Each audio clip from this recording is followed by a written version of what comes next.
Yes, అందరికీ స్వాగతం. మరి పితామహ పత్రిజీకి, స్వర్ణమాల పత్రిజీకి, మాస్టర్స్ అందరికీ కూడా ఆత్మ ప్రణామాలు తెలుపుకుంటూ ఇప్పుడు మనం సేత్స్వరంలో 17వ అధ్యాయంలోకి వచ్చాం. సంభావ్యతలు, మంచి చెడుల స్వభావాలు, మరి మత సంకేతం, వీటి గురించి మనం సేత్ గారి ద్వారా వివరంగా వింటాం. క్రైస్తవ సిద్ధాంతం క్రీస్తు అధిరోహణం గురించి చెబుతుంది.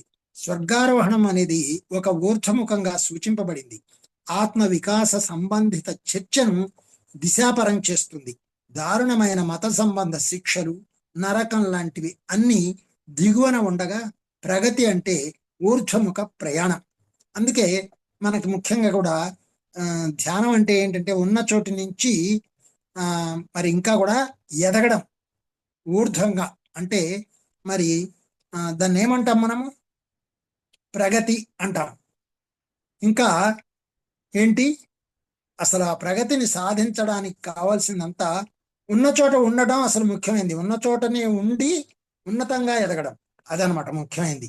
సో మరి అందువల్ల క్రైస్తవం ప్రకారం ప్రగతి అనేది ఒక రేఖామాత్ర దిశగా పరిగణించబడుతోంది.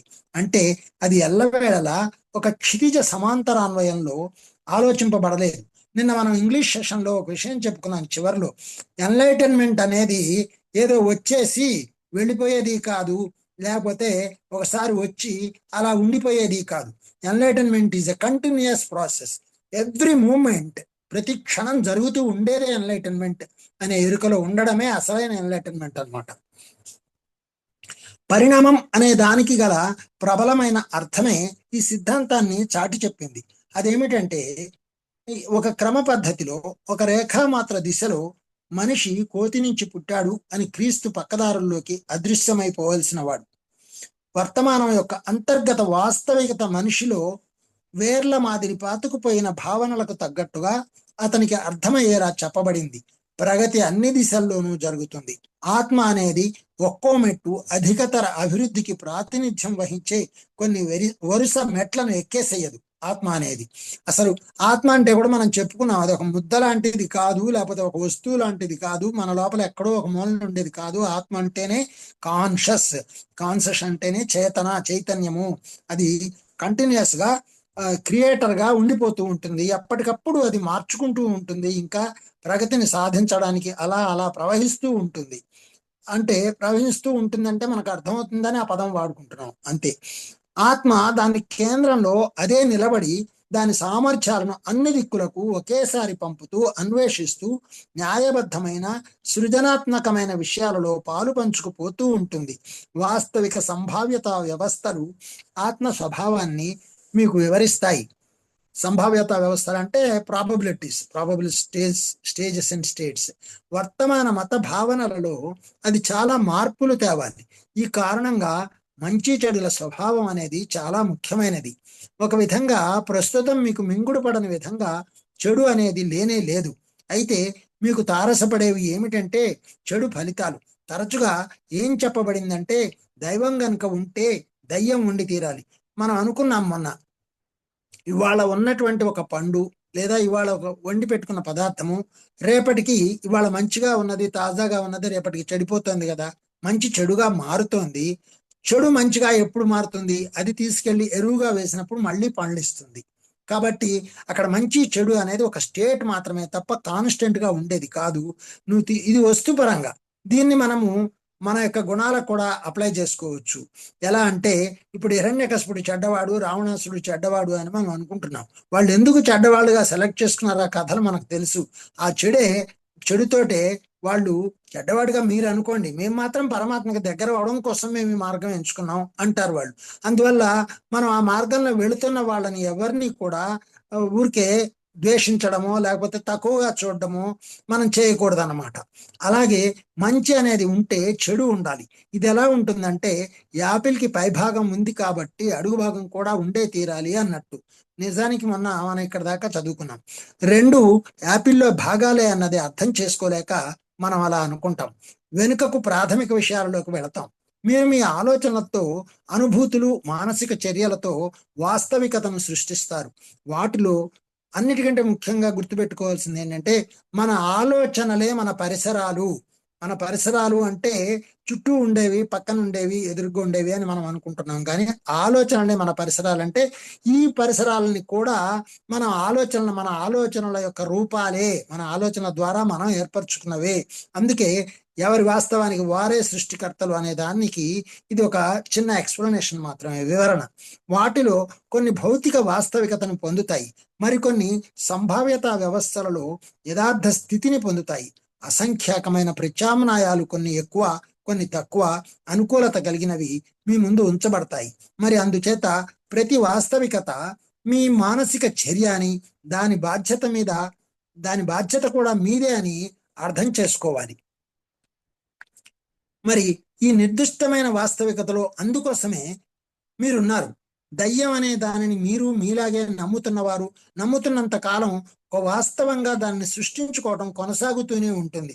చూడండి, ధ్యానంలో కూర్చున్నప్పుడు గనక వేరే సోల్స్ మన దగ్గరకు వస్తే, కళలో కానీ ధ్యానంలో కానీ వస్తే, ఇప్పుడు మెడిటేషన్లో ఉన్నవాళ్ళు వాళ్ళు సరి అయినటువంటి సోల్సా కాదా, ఫాల్స్ సోల్సా, లేకపోతే ముసుగేసుకొని వచ్చిన సోల్సా ఏంటి అనేది మన బాధ పెట్టడానికి వచ్చారా, మనకి సహాయం చేయడానికి వచ్చారా అనే విషయాన్ని కూడా మనం గ్రహించవచ్చు.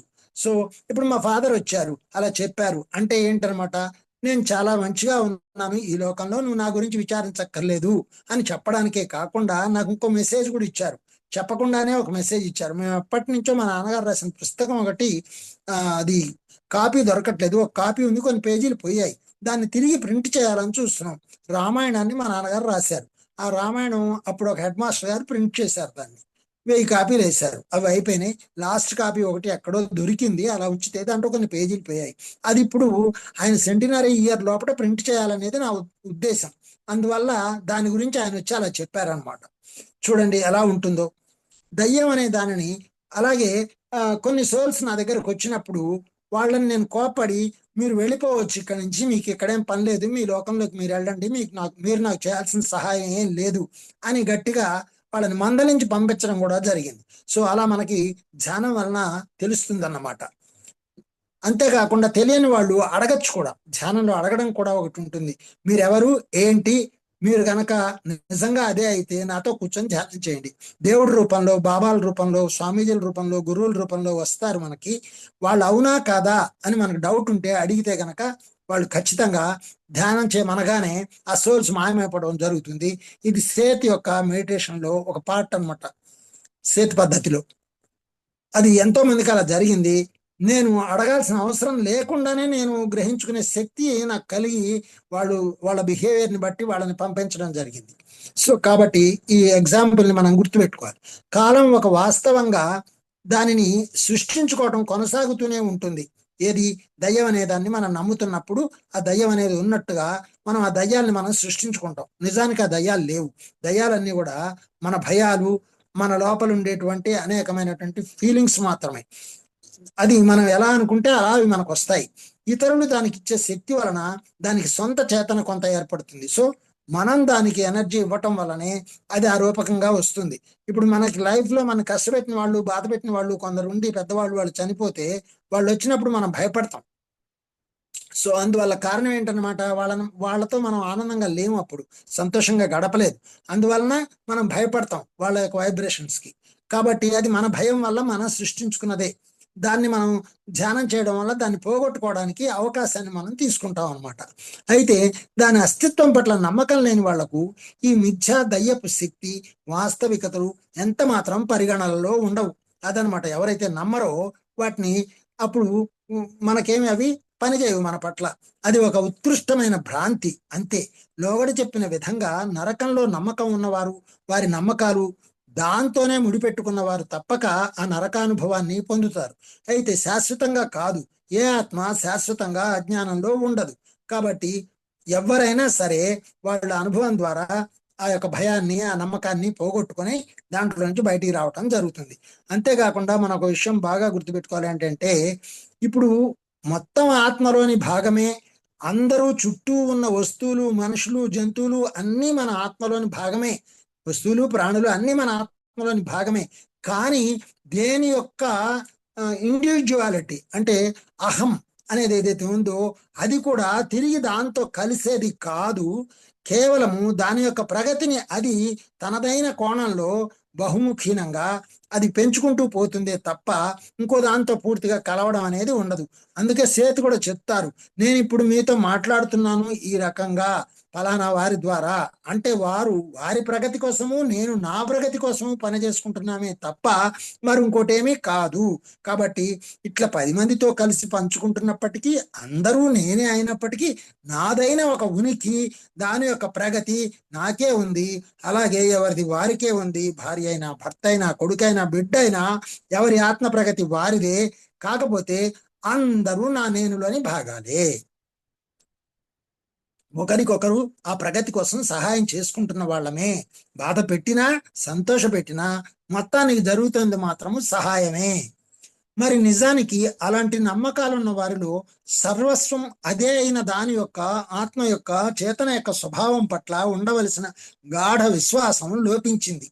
సో ఈ సర్వస్వం అదే అయిన దాని పట్ల ఆ విశ్వాసం అనేది లోపించి బాగా స్వయానికి సంబంధించిన అహానికి సంబంధించినటువంటి దాని వలన అహంకారం ఏర్పడి అక్కడ అతుక్కుపోవడం జరుగుతుంది. సో అక్కడ అతుక్కుపోకుండా ఉండాలంటే ఈ ఎరుక చాలా అవసరమైంది. వాళ్ళు మంచి యొక్క శక్తి మీద కాకుండా వాళ్ళు భావించుకునే చెడు యొక్క శక్తి కలిగించే భయం పట్ల తమ ఏకాగ్రతను నిలుపుతారు. సో మంచి పట్ల కాకుండా ఏంటి మంచి చేయబోతే నాకు చెడే ఎదురవుతుంది అనే మనుషులు ఎక్కువ ఉంటారు ఇప్పుడు. ఎందుకంటే వాళ్ళు చెడు మీద ఎక్కువ కాన్సన్ట్రేట్ చేయడం వలన. అయితే ఇక్కడ ఒక చిన్న ఉదాహరణ ఉంది, చిన్న కథ ఒకటి, ఒక 2 లైన్ల కథ ఒకటి ఉంది. ఏంటంటే ఒక మిత్రుడు ఒక కిటికీ దగ్గర కూర్చొని లోపల గదిలో కూర్చొని సిగరెట్లు తాగి గదిలో నుంచి బయటికి విసిరేస్తూ ఉంటాడు. అదే పనిగా బోలెడన్ని సిగరెట్లు తాగుతూ వేస్తే ఎన్నో సిగరెట్ పీకలు బయట పడ్డాయి, ఎన్నో సిగరెట్ పీకలు లోపట పడ్డాయి. ఆ రాడ్ తగిలిన కిటికీకి ఒక 2 అడుగుల దూరంలో కుర్చీలో కూర్చొని తాగుతున్నవాడు, ఒక ఆలోచన చేస్తూ తాగుతున్నవాడు, అలా విసురుతున్నవాడు ఎన్నో పడిపోతే లోపల చూసుకొని అతను అబ్బా ఎన్ని సిగరెట్లు తాగాను అని భయపడిపోతాడు. కానీ లోపల పడిన వాటికి ఒక 2 రెట్లో 3 రెట్లో బయటపడ్డాయి. అది అతనికి తెలియదు. తర్వాత అసలు ఒక్కటి కూడా బయటపడలేదా, నేను తాగితే అన్ని లోపటే పడిపోయాయా అని లేచి ఆ కిటికీలోంచి బయటికి చూస్తే అతను ఆశ్చర్యపోయాడు, అమ్మా ఇన్ని సిగరెట్లు తాగానా అని. అంటే ఏంటనమాట, మనము మన పట్ల ఎరుకతో ఉండమన్నమాట. మనకి జరిగిన మంచిది పట్ల ఎరుకలో ఉండకపోవటం వలన చెడే అనేది మన దృష్టిలో ఉండటం వలన అదే కనిపిస్తూ ఉంటుంది అనమాట. మనం ఏ దృష్టితో చూస్తే అదే మనకు ఎదురొస్తూ ఉంటుంది. అందువల్ల భ్రాంతి అనేది భయం నుండి, హద్దుల్లో ఉండడం నుండి సృష్టించబడుతుంది. చూడండి, నేను ఎప్పుడో చెప్పాను క్లాసులో, ఎన్నోసార్లు చెప్తుంటాను, మీకు కూడా చెప్పాను ఒకసారి, భయమే యముడు అని. భయమా అంటే యమా అనే పదం అందులోనే ఉంది. సో మన భయం వల్లనే మనం చనిపోవడం, పుట్టడం అనే చక్రంలో ఉన్నాము, కర్మ చక్రంలో ఉన్నాము. ఎవరైతే భయాన్ని జయిస్తారో, భయాన్ని అధిగమిస్తారో వాళ్ళకి మరణం లేదు. అలాగా యమలోకము లేదు, నరకము లేదు. ఈ దయ్యం అనే భావన జనబాహుళ్యపు భయం నుండి దూసుకొచ్చినదే. జనబాహుళ్యం అంటే చాలా మంది జనాలు అని అర్థం. ఆ నమ్మకాలను తిరస్కరించేవారు ఎప్పుడూ ఉన్నారు. నాకు చిన్నప్పటి నుంచి కూడా భయం చాలా తక్కువ. అయితే చాలా సార్లు బాగా ఒక 5-6 తరగతులు చదివేంత వరకు కొంచెం చీకట్లో వెళ్ళాలంటే భయం ఉండేది. అప్పుడు కరెంట్ ఉండేది కాదు. మా ఫాదర్ వెళ్ళి ఏంటి సిగరెట్లు తీసుకురామని పంపించేవారు. చీకట్లు పంపిస్తే ఒక గుడ్డి దీపం చేతిలో పట్టుకొని, ఒక కర్ర పట్టుకొని ఆంజనేయుడి యొక్క దండకం చదువుకుంటూ వెళ్ళేవాడిని. కాబట్టి అప్పుడు తెలియదు కదా, అందువల్ల భయం ఉండేది. కొంచెం పెరిగి పెద్ద అయ్యాక భయపడకూడదు, భయపడాల్సిన అవసరం లేదు, జాగ్రత్త ఉంటే చాలు అని అర్థమైంది. సో జాగ్రత్త భయంలోకి రాదు. చాలా పురాతన మతాలు ఈ భ్రాంతికారక, జాగ్రత్త అంటే ఎరుకలో భాగం, చాలా పురాతన మతాలు ఈ భ్రాంతికారక దయ్యానికి చెందిన భావన యొక్క స్వభావాన్ని అర్థం చేసుకున్నాయి. మతాలు కూడా అర్థం చేసుకున్నాయట. అయితే ఈజిప్షియన్ కాలంలో సైతం అతి చిన్న వక్రీకరింపబడిన భావనలు సైతం సామాన్య ప్రజల్లో ప్రబలంగా మిగిలి ఉండేవి. ఒక విధంగా చెప్పాలంటే ఆ రోజుల్లో మనుషులకు దయ్యం అనే భావన లేకుండా దైవం అనే దానిని అర్థం చేసుకోలేకపోయేవారు. అదే అనమాట, జీసస్ క్రైస్ట్ కాలంలో కూడా సాతాను అనేవాళ్ళు లేకపోతే అక్కడ దైవాన్ని గురించి, ఆత్మ గురించి నమ్మకం ఉండేది కాదు. అందువలన దైవం ఉంటే దయ్యం ఉండి తీరాలి. అక్కడ దయ్యం ఉంటేనే దైవం పట్ల భక్తి, భయం అనేది ఉండేదన్నమాట. ఉదాహరణకు తుఫానులు వినాశం కలిగించేవే అయినా చాలా సృజనాత్మక ఘటనలు. అది మానవుడు వాటిలో వినాశం మాత్రమే చూసేవాడు. కొంతమంది ఏ ఫలితాలైనా అవి ఎలా ఎదురొచ్చినా సృజనాత్మకమైన వాటిగానే అంతర్బుద్ధితో గ్రహించేవారు, కానీ తోటి వాళ్ళను నమ్మించగలిగేవారు కాదు.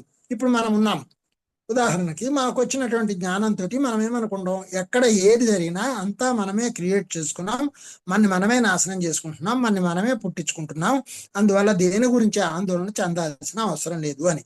కానీ ఇప్పటికీ కూడా 100% మంది అయినా, 90 కాకపోయినా 70 నుంచి 80% మంది అయినా మరి మెడిటేషన్లోకి రాని వాళ్ళు, ముఖ్యంగా దైవ భీతి ఉన్నవాళ్ళు, పాప భీతి ఉన్నవాళ్ళు, మామూలు మనుషులు కూడా ఏమనుకుంటారు, అదంతా జరుగుతోంది అంటే అసలు దేవుడికి కోపం వచ్చిందని కొందరు, లేకపోతే దయ్యాలు భూతాలు పనిచేసి క్రియేట్ చేస్తున్నాయని కొందరు అలా మాట్లాడుతూ ఉంటారు. కానీ నిజానికి జరుగుతుంది ఏంటనమాట, మనం చేసుకున్నటువంటి ఆలోచనలతోటి మనం సృష్టించుకున్నవే అనేటువంటి ఎరుక లేకపోవడం వల్లనే ఇలాంటి భయాలు నమ్మకాలు ఉంటాయి. వెలుతురు, అది ఆ జ్ఞానం రావడానికి మరి ఎన్ని జన్మలు ఎత్తాలి? వెలుతురు చీకటి వీటిల్లోని వ్యత్యాసం ఇలాంటి చిత్రాన్ని మన కళ్ళ ముందు ఉంచుతుంది. మంచి అంటే వెలుతురు, ఎందుకంటే మనుషులు వెలుగులో భద్రతా భావం కలిగి ఉండేవారు, చెడును రాత్రికి అంటగట్టారు. అయితే ఈ అనేక వక్రీకరణలలోనూ సిద్ధాంతం అడుగున దాగి ప్రతి ఫలితం యొక్క ప్రాథమిక సృజనాత్మకతకు చెందిన సూచన ఒకటి ఉండేది. చీకటి అంటే చెడు అని చాలా మంది అంటారు, కానీ నేను ఆ చీకటి గురించి చాలా గొప్ప విషయాలని లోతుల్ని రాయడం జరిగింది. అసలు నిజానికి చీకటిలోనే ప్రగతి ఎక్కువగా జరిగేది, సృజనాత్మకతకి అవకాశం ఎక్కువగా ఉండేది. అందువల్లే కళ్ళు మూసుకుని ఆ చీకటికి ఆవల ఉన్నటువంటి ఆ వెలుతురులోకి, అసలైన వెలుతురు చీకటికి ఆవల ఉన్నది. అదే భాగవతంలో కూడా చెప్తాడు, పెంచీకటికి అవ్వల ఉన్నవాడు, అదనమాట ఆ యొక్క దివ్య చైతన్యం అనేది ఈ చీకటిని దాటినప్పుడే, ఈ పెను చీకటిని దాటినప్పుడే. కాబట్టి ఈ కళ్ళు మూసుకుండే ఉండే చీకటి చాలా చిన్నది, ఇంకా ఎంతో చీకటి కనిపిస్తోంది అంటే దాన్ని దాటడం కోసం జరిగే సాధనే నిజంగా ఆ దివ్యమైనటువంటి చైతన్యంతో కలుసుకోవడం. మరి అందువల్ల మిమ్మల్ని ఎత్తుకుపోయేందుకు నిరీక్షిస్తున్న దయ్యాలంటే వాస్తవానికి లేవు, మీరు సృష్టించుకుంటే తప్ప ఆ మిథ్యా దయ్యాలలో శక్తి లేదు, మీలోనే ఉంది. సిలువ వేయటం ఆ సంబంధిత నాటకం అప్పుడు ఆ సమయంలో అర్థవంతంగా ఉండింది.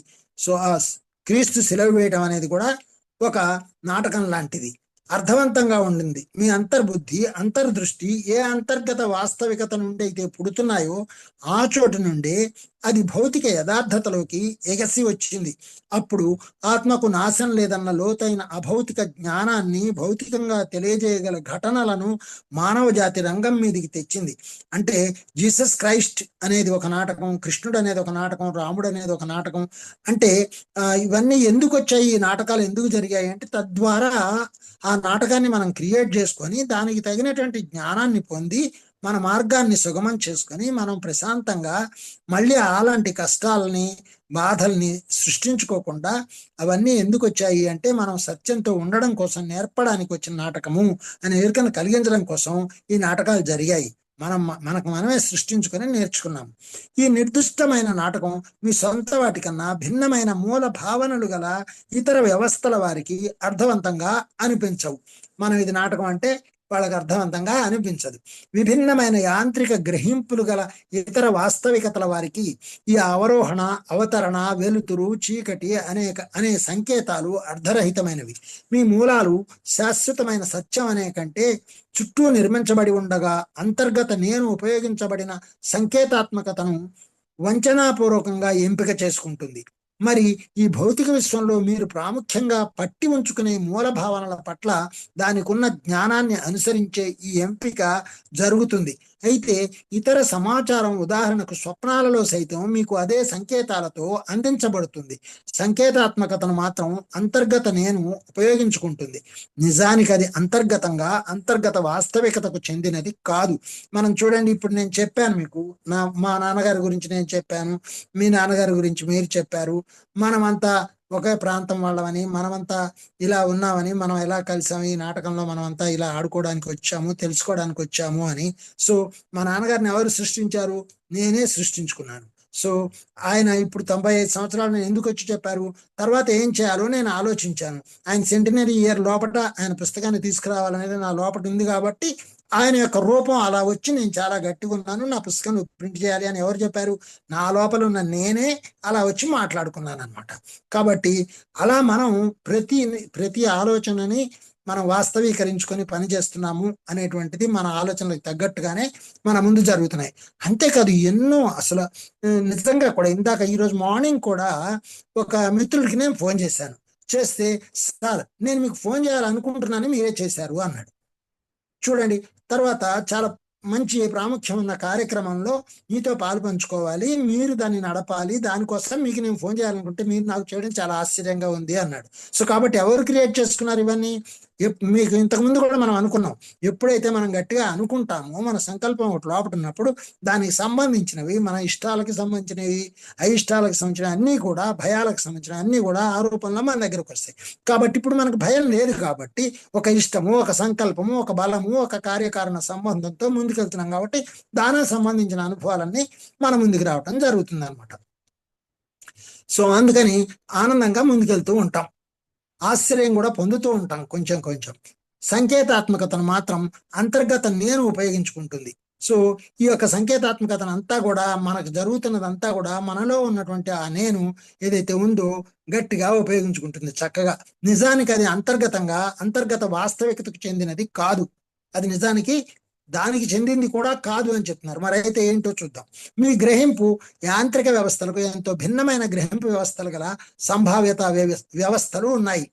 మీ గ్రహింపు యాంత్రిక వ్యవస్థలకు అంటే ఇప్పుడు మనం గ్రహించుకొని ఇలా కాబట్టి ఇలా జరిగింది అని మనం అనుకుంటున్నాం, కానీ దానికి ఇంకా ప్రాబబుల్ స్టేట్స్ ఇంకా చాలా వేరే ఉన్నాయి, ఆ సంభావ్యత వ్యవస్థలు ఇంకా చాలా ఉన్నాయి అని చెప్తున్నారు. ఇప్పుడు ఇవాళ మనం ఇంతవరకు మాట్లాడుకుంటుంటే మనకి తెలియకుండా మనలో ఇంకా ఏముంది, అదంతా బయట ఎలా ఉంది, ఈ నాటకంలో మరి రేపు ఏం జరుగుతుంది అన్నది మనకు తెలియకుండా జరుగుతుంది అనమాట. నిజానికి మీకు పూర్తిగా పరాయిదైన విభిన్న అంశాలు గల ఏకాకృతి ఎరుకలు పునాదులుగా గలవి కొన్ని ఉన్నాయి. మనకి పదాలు ఎంత క్లిష్టంగా కనపడుతున్నాయో అంత క్లియర్గా ఉన్నాయి ఇక్కడ. ఏంటంటే నిజానికి మీకు పూర్తిగా పరాయిదైన విభిన్న అంశాలు, అదే చెప్పాను కదా, మనకు తెలియనటువంటి విషయాలు ఏవైతే ఉన్నాయో అవన్నీ కూడా ఏకాకృతి ఎరుకలు, ఒకే ఆకారం దాల్చినటువంటి అవేర్నెస్, దానికి పునాదులుగా కొన్ని ఉన్నాయి బయట మీకు తెలియకుండానే. మీ అహం అన్నది నిజానికి సామూహిక చేతన ఫలితమే. ఈ యొక్క అహం ఏదైతే ఉందో మన యొక్క సామూహిక చేతన, కాన్షియస్ యొక్క ఫలితం. బయటి ప్రపంచాన్ని సూటిగా ఎదుర్కొనే ఒక చేతన మీ శరీరంలోని ప్రతి జీవకణంలోని సూక్ష్మ చేతన మీద ఆధారపడి ఉంటుంది. అబ్బా, ప్రతి చిన్న కణం యొక్క సూక్ష్మ చేతన మీద ఆధారపడి ఉంటుంది మనకు ఎదురయ్యేటువంటి ప్రతి సమస్య కూడా. అది మనకు తెలియదు. అదే నేను అనుకున్నాం మనం, అదే ఇప్పుడు మళ్ళొకసారి నేను చాలా క్లియర్గా చెప్పదలుచుకున్నాను. ఏంటంటే మనం ఇది రక్త మాంసాల ముద్ద, ఈ శరీరం అనుకుంటున్నాము, ఇది మొత్తం కలిపి నేను అని మనం ఫీల్ అవుతున్నాం. కానీ ప్రతి చిన్న కణం కూడా లైఫ్ ట్రాన్ అంటే జీవ కణం, ప్రతి జీవ కణం కూడా మనలో ఉండి ఎంత ఒకదానికొకటి ఒక సంబంధంలో ఉండి, ఆ అనుబంధంలో ఉండి, ఆ అనుస్వారంలో ఉండి వాటి యొక్క వైబ్రేషన్స్ ని ఒకదాన్నొకటి అనుసంధానం చేసుకుంటూ మన ప్రగతి కోసం పనిచేస్తున్నటువంటి వండర్ఫుల్ మాస్టర్స్ అన్నమాట. అందువల్ల వాటికి ఆ ఎరుక ఉంది. ఈ నేను కంటే, నేను నాది అనుకునే అహం కంటే మనలో ఉన్న ప్రతి చిన్న జీవకణానికి కూడా ఆ యొక్క సూక్ష్మ చేతన ఉంది. దాని మీద ఆధారపడి ఇవన్నీ నడుస్తున్నాయి. నియమానుసారం మీ ఎరుకలో ఒక సమయంలో ఒక అహం మాత్రమే ఉండగలదు. సో మనం పెట్టుకున్న నియమం ప్రకారం మనకి ఒక అహం, నేను అనేది మాత్రమే ఉంటుంది. ఒక విధంగా చెప్పాలంటే కొన్ని వ్యవస్థలలో, అంటే ఎన్ని సంభావ్యత వ్యవస్థలు ఉన్నాయి మన లోపల, ఎన్ని ప్రాబబుల్ ఉన్నాయి. మరి ఒక చిన్న కణంలో మనం అనుకున్నాం కదా, మహావిశ్వం ఉంది అంటే this body is a university of universities. కొన్ని కోట్ల విశ్వవిద్యాలయాలకి విశ్వవిద్యాలయం ఈ శరీరం. సో ఒక విధంగా చెప్పాలంటే కొన్ని వ్యవస్థలలో ఒక వ్యక్తి దానికంటే ఎక్కువ అహాల ఎరుకలో ఉంటాడు. సంపూర్ణ మానసిక సంస్థ మీ సొంతమైన దానికంటే ఎంతో సంపన్నమైనది. చూడండి, ఇది తెలియకుండా ఒక క్రీస్తు అలాంటి వ్యవస్థలో ప్రత్యక్షం అవనే అవడు. మీకు పరిచయం కాని గ్రహింపులో రకాలున్నాయి. మీ భావనలోని వెలుగు అనేది లేని ప్రపంచాలున్నాయి. ఆ ప్రపంచాలలో ఉష్ణోగ్రత ధర్మాలలోని అసంఖ్యాకమైన దశలు అనుభూతిని లోపలికి తీసుకుంటాయే తప్ప కాంతిని కాదు. అక్కడ వెలుతురు చీకటితో కూడా సంబంధం లేదు. మనం అనుకున్న వెలుగు కూడా అక్కడ ఉండదు. మన యొక్క అనుభూతిని, ఫీలింగ్ని మాత్రమే అవి తీసుకుంటాయి. మనం ఎంత ఫీల్ అవుతున్నాం, ప్రతిదానికి మనం ఎంత అనుకంపన వైబ్రేషన్స్ పొందుతున్నాం, ఆ యొక్క మన వైబ్రేషన్స్ యొక్క ఫలితాన్ని అక్కడ తీసుకునే లోకాలు ఉన్నాయి. ఈ దేనిలో కూడా మీ ప్రపంచంలో కనిపించిన విధంగా క్రీస్తు నాటకం జరగదు. అక్కడెక్కడ ఇలాంటి నాటకాలు ఏమీ జరగవు. ఒక క్రీస్తు ఉండడు, ఒక రాముడు ఉండడు, ఒక కృష్ణుడు ఉండడు. మీ ప్రతి గొప్ప మతానికి ఇది వర్తిస్తుంది, వాటికి తెలియదు.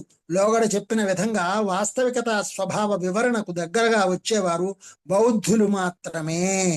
ఇక్కడ బౌద్ధులు అంటే మళ్ళీ మతానికి తీసుకోవద్దు, ఆ యొక్క ఆ బుద్ధత్వాన్ని పొందిన వాళ్ళు మాత్రమే దాన్ని, ఆ స్వభావాన్ని అర్థం చేసుకోగలుగుతారు.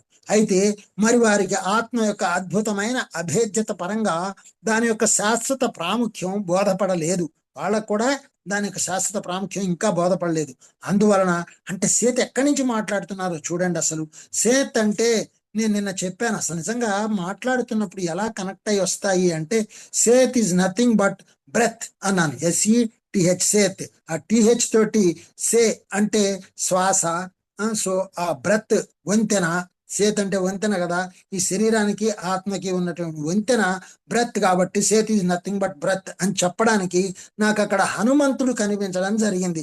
వాయుపుత్రుడు కాబట్టి, ఆ వాయుపుత్రుడు అంటే శ్వాసని ఆధారం చేసుకొని ఉన్నవాడు. హనుమంతుడే సేత్ అయి మనకు వచ్చి చెప్పాడు. అదనమాట అసలు విషయం. అందుకనే ఆయన నేను పేరు చెప్పను అంటాడు కదా సేత్. కాబట్టి మతము మళ్ళీ అతుక్కుంటే హిందువుగా తీసుకోవడం, లేకపోతే క్రిస్టియన్గా తీసుకోవడం ఇలా ఉంటుంది. అందుకనే ఆ నామాలకు అతీతంగా, మతాలకు అతీతంగా సేత్ అని చెప్పడం జరిగింది. కాకపోతే అక్కడ ఆ దేశం నుంచి మాట్లాడాడు కాబట్టి క్రీస్తుగా ఎక్కువగా మాట్లాడడం జరుగుతుంది. అందువలన దాని యొక్క సాటి లేని నడత ఏదైతే ఉందో అది దాని పట్ల సైతం వారికి ఒక ఆర్కేంజిల్ కూడా ఒకనొక ఆర్కేంజిల్ మైకేల్ అండి, ఆయన కూడా హనుమంతుడే అంటారు కదా. అదే అసలు వాళ్ళు ఇప్పుడు ఒక మనకి రామాయణ కథలో ఒక మాట ఉంది, ఎత్ర ఎత్ర రామ భజన జరుగుతుందో, ఎక్కడెక్కడైతే రాముడి యొక్క భజన జరుగుతుందో అక్కడ హనుమంతుడు ఉంటాడు అని, ఎక్కడెక్కడైతే రాముడి యొక్క సంకీర్తన జరుగుతుందో అక్కడ హనుమంతుడు ఉంటాడు అని. అలాగే దీంట్లో కూడా చెప్పబడింది ఏంటంటే, ఎక్కడైతే సేత్ యొక్క తత్వం చెప్పబడుతూ ఉంటుందో అక్కడ సేత్ వాళ్ళ యొక్క సోల్తో కనెక్ట్ అయ్యి వాళ్ళల్లో వాళ్ళల్లో ఉంటూ తన ప్రగతి కోసం తను పని చేసుకుంటాడు అని. సో మళ్ళీ యొక్క తత్వం అంటే ఆత్మతత్వమే కదండి. అదే మన ద్వారా తన ప్రగతి కోసం పనిచేసుకుంటూ నేను అహానికి దెబ్బ తగలకుండా చేస్తున్నది, మనకు తెలియకుండా తాను డెవలప్ చేసుకుంటూ మనం డెవలప్ చేసుకోవడానికి సహాయం చేసేదే సేతత్వం అనమాట. ఓకే.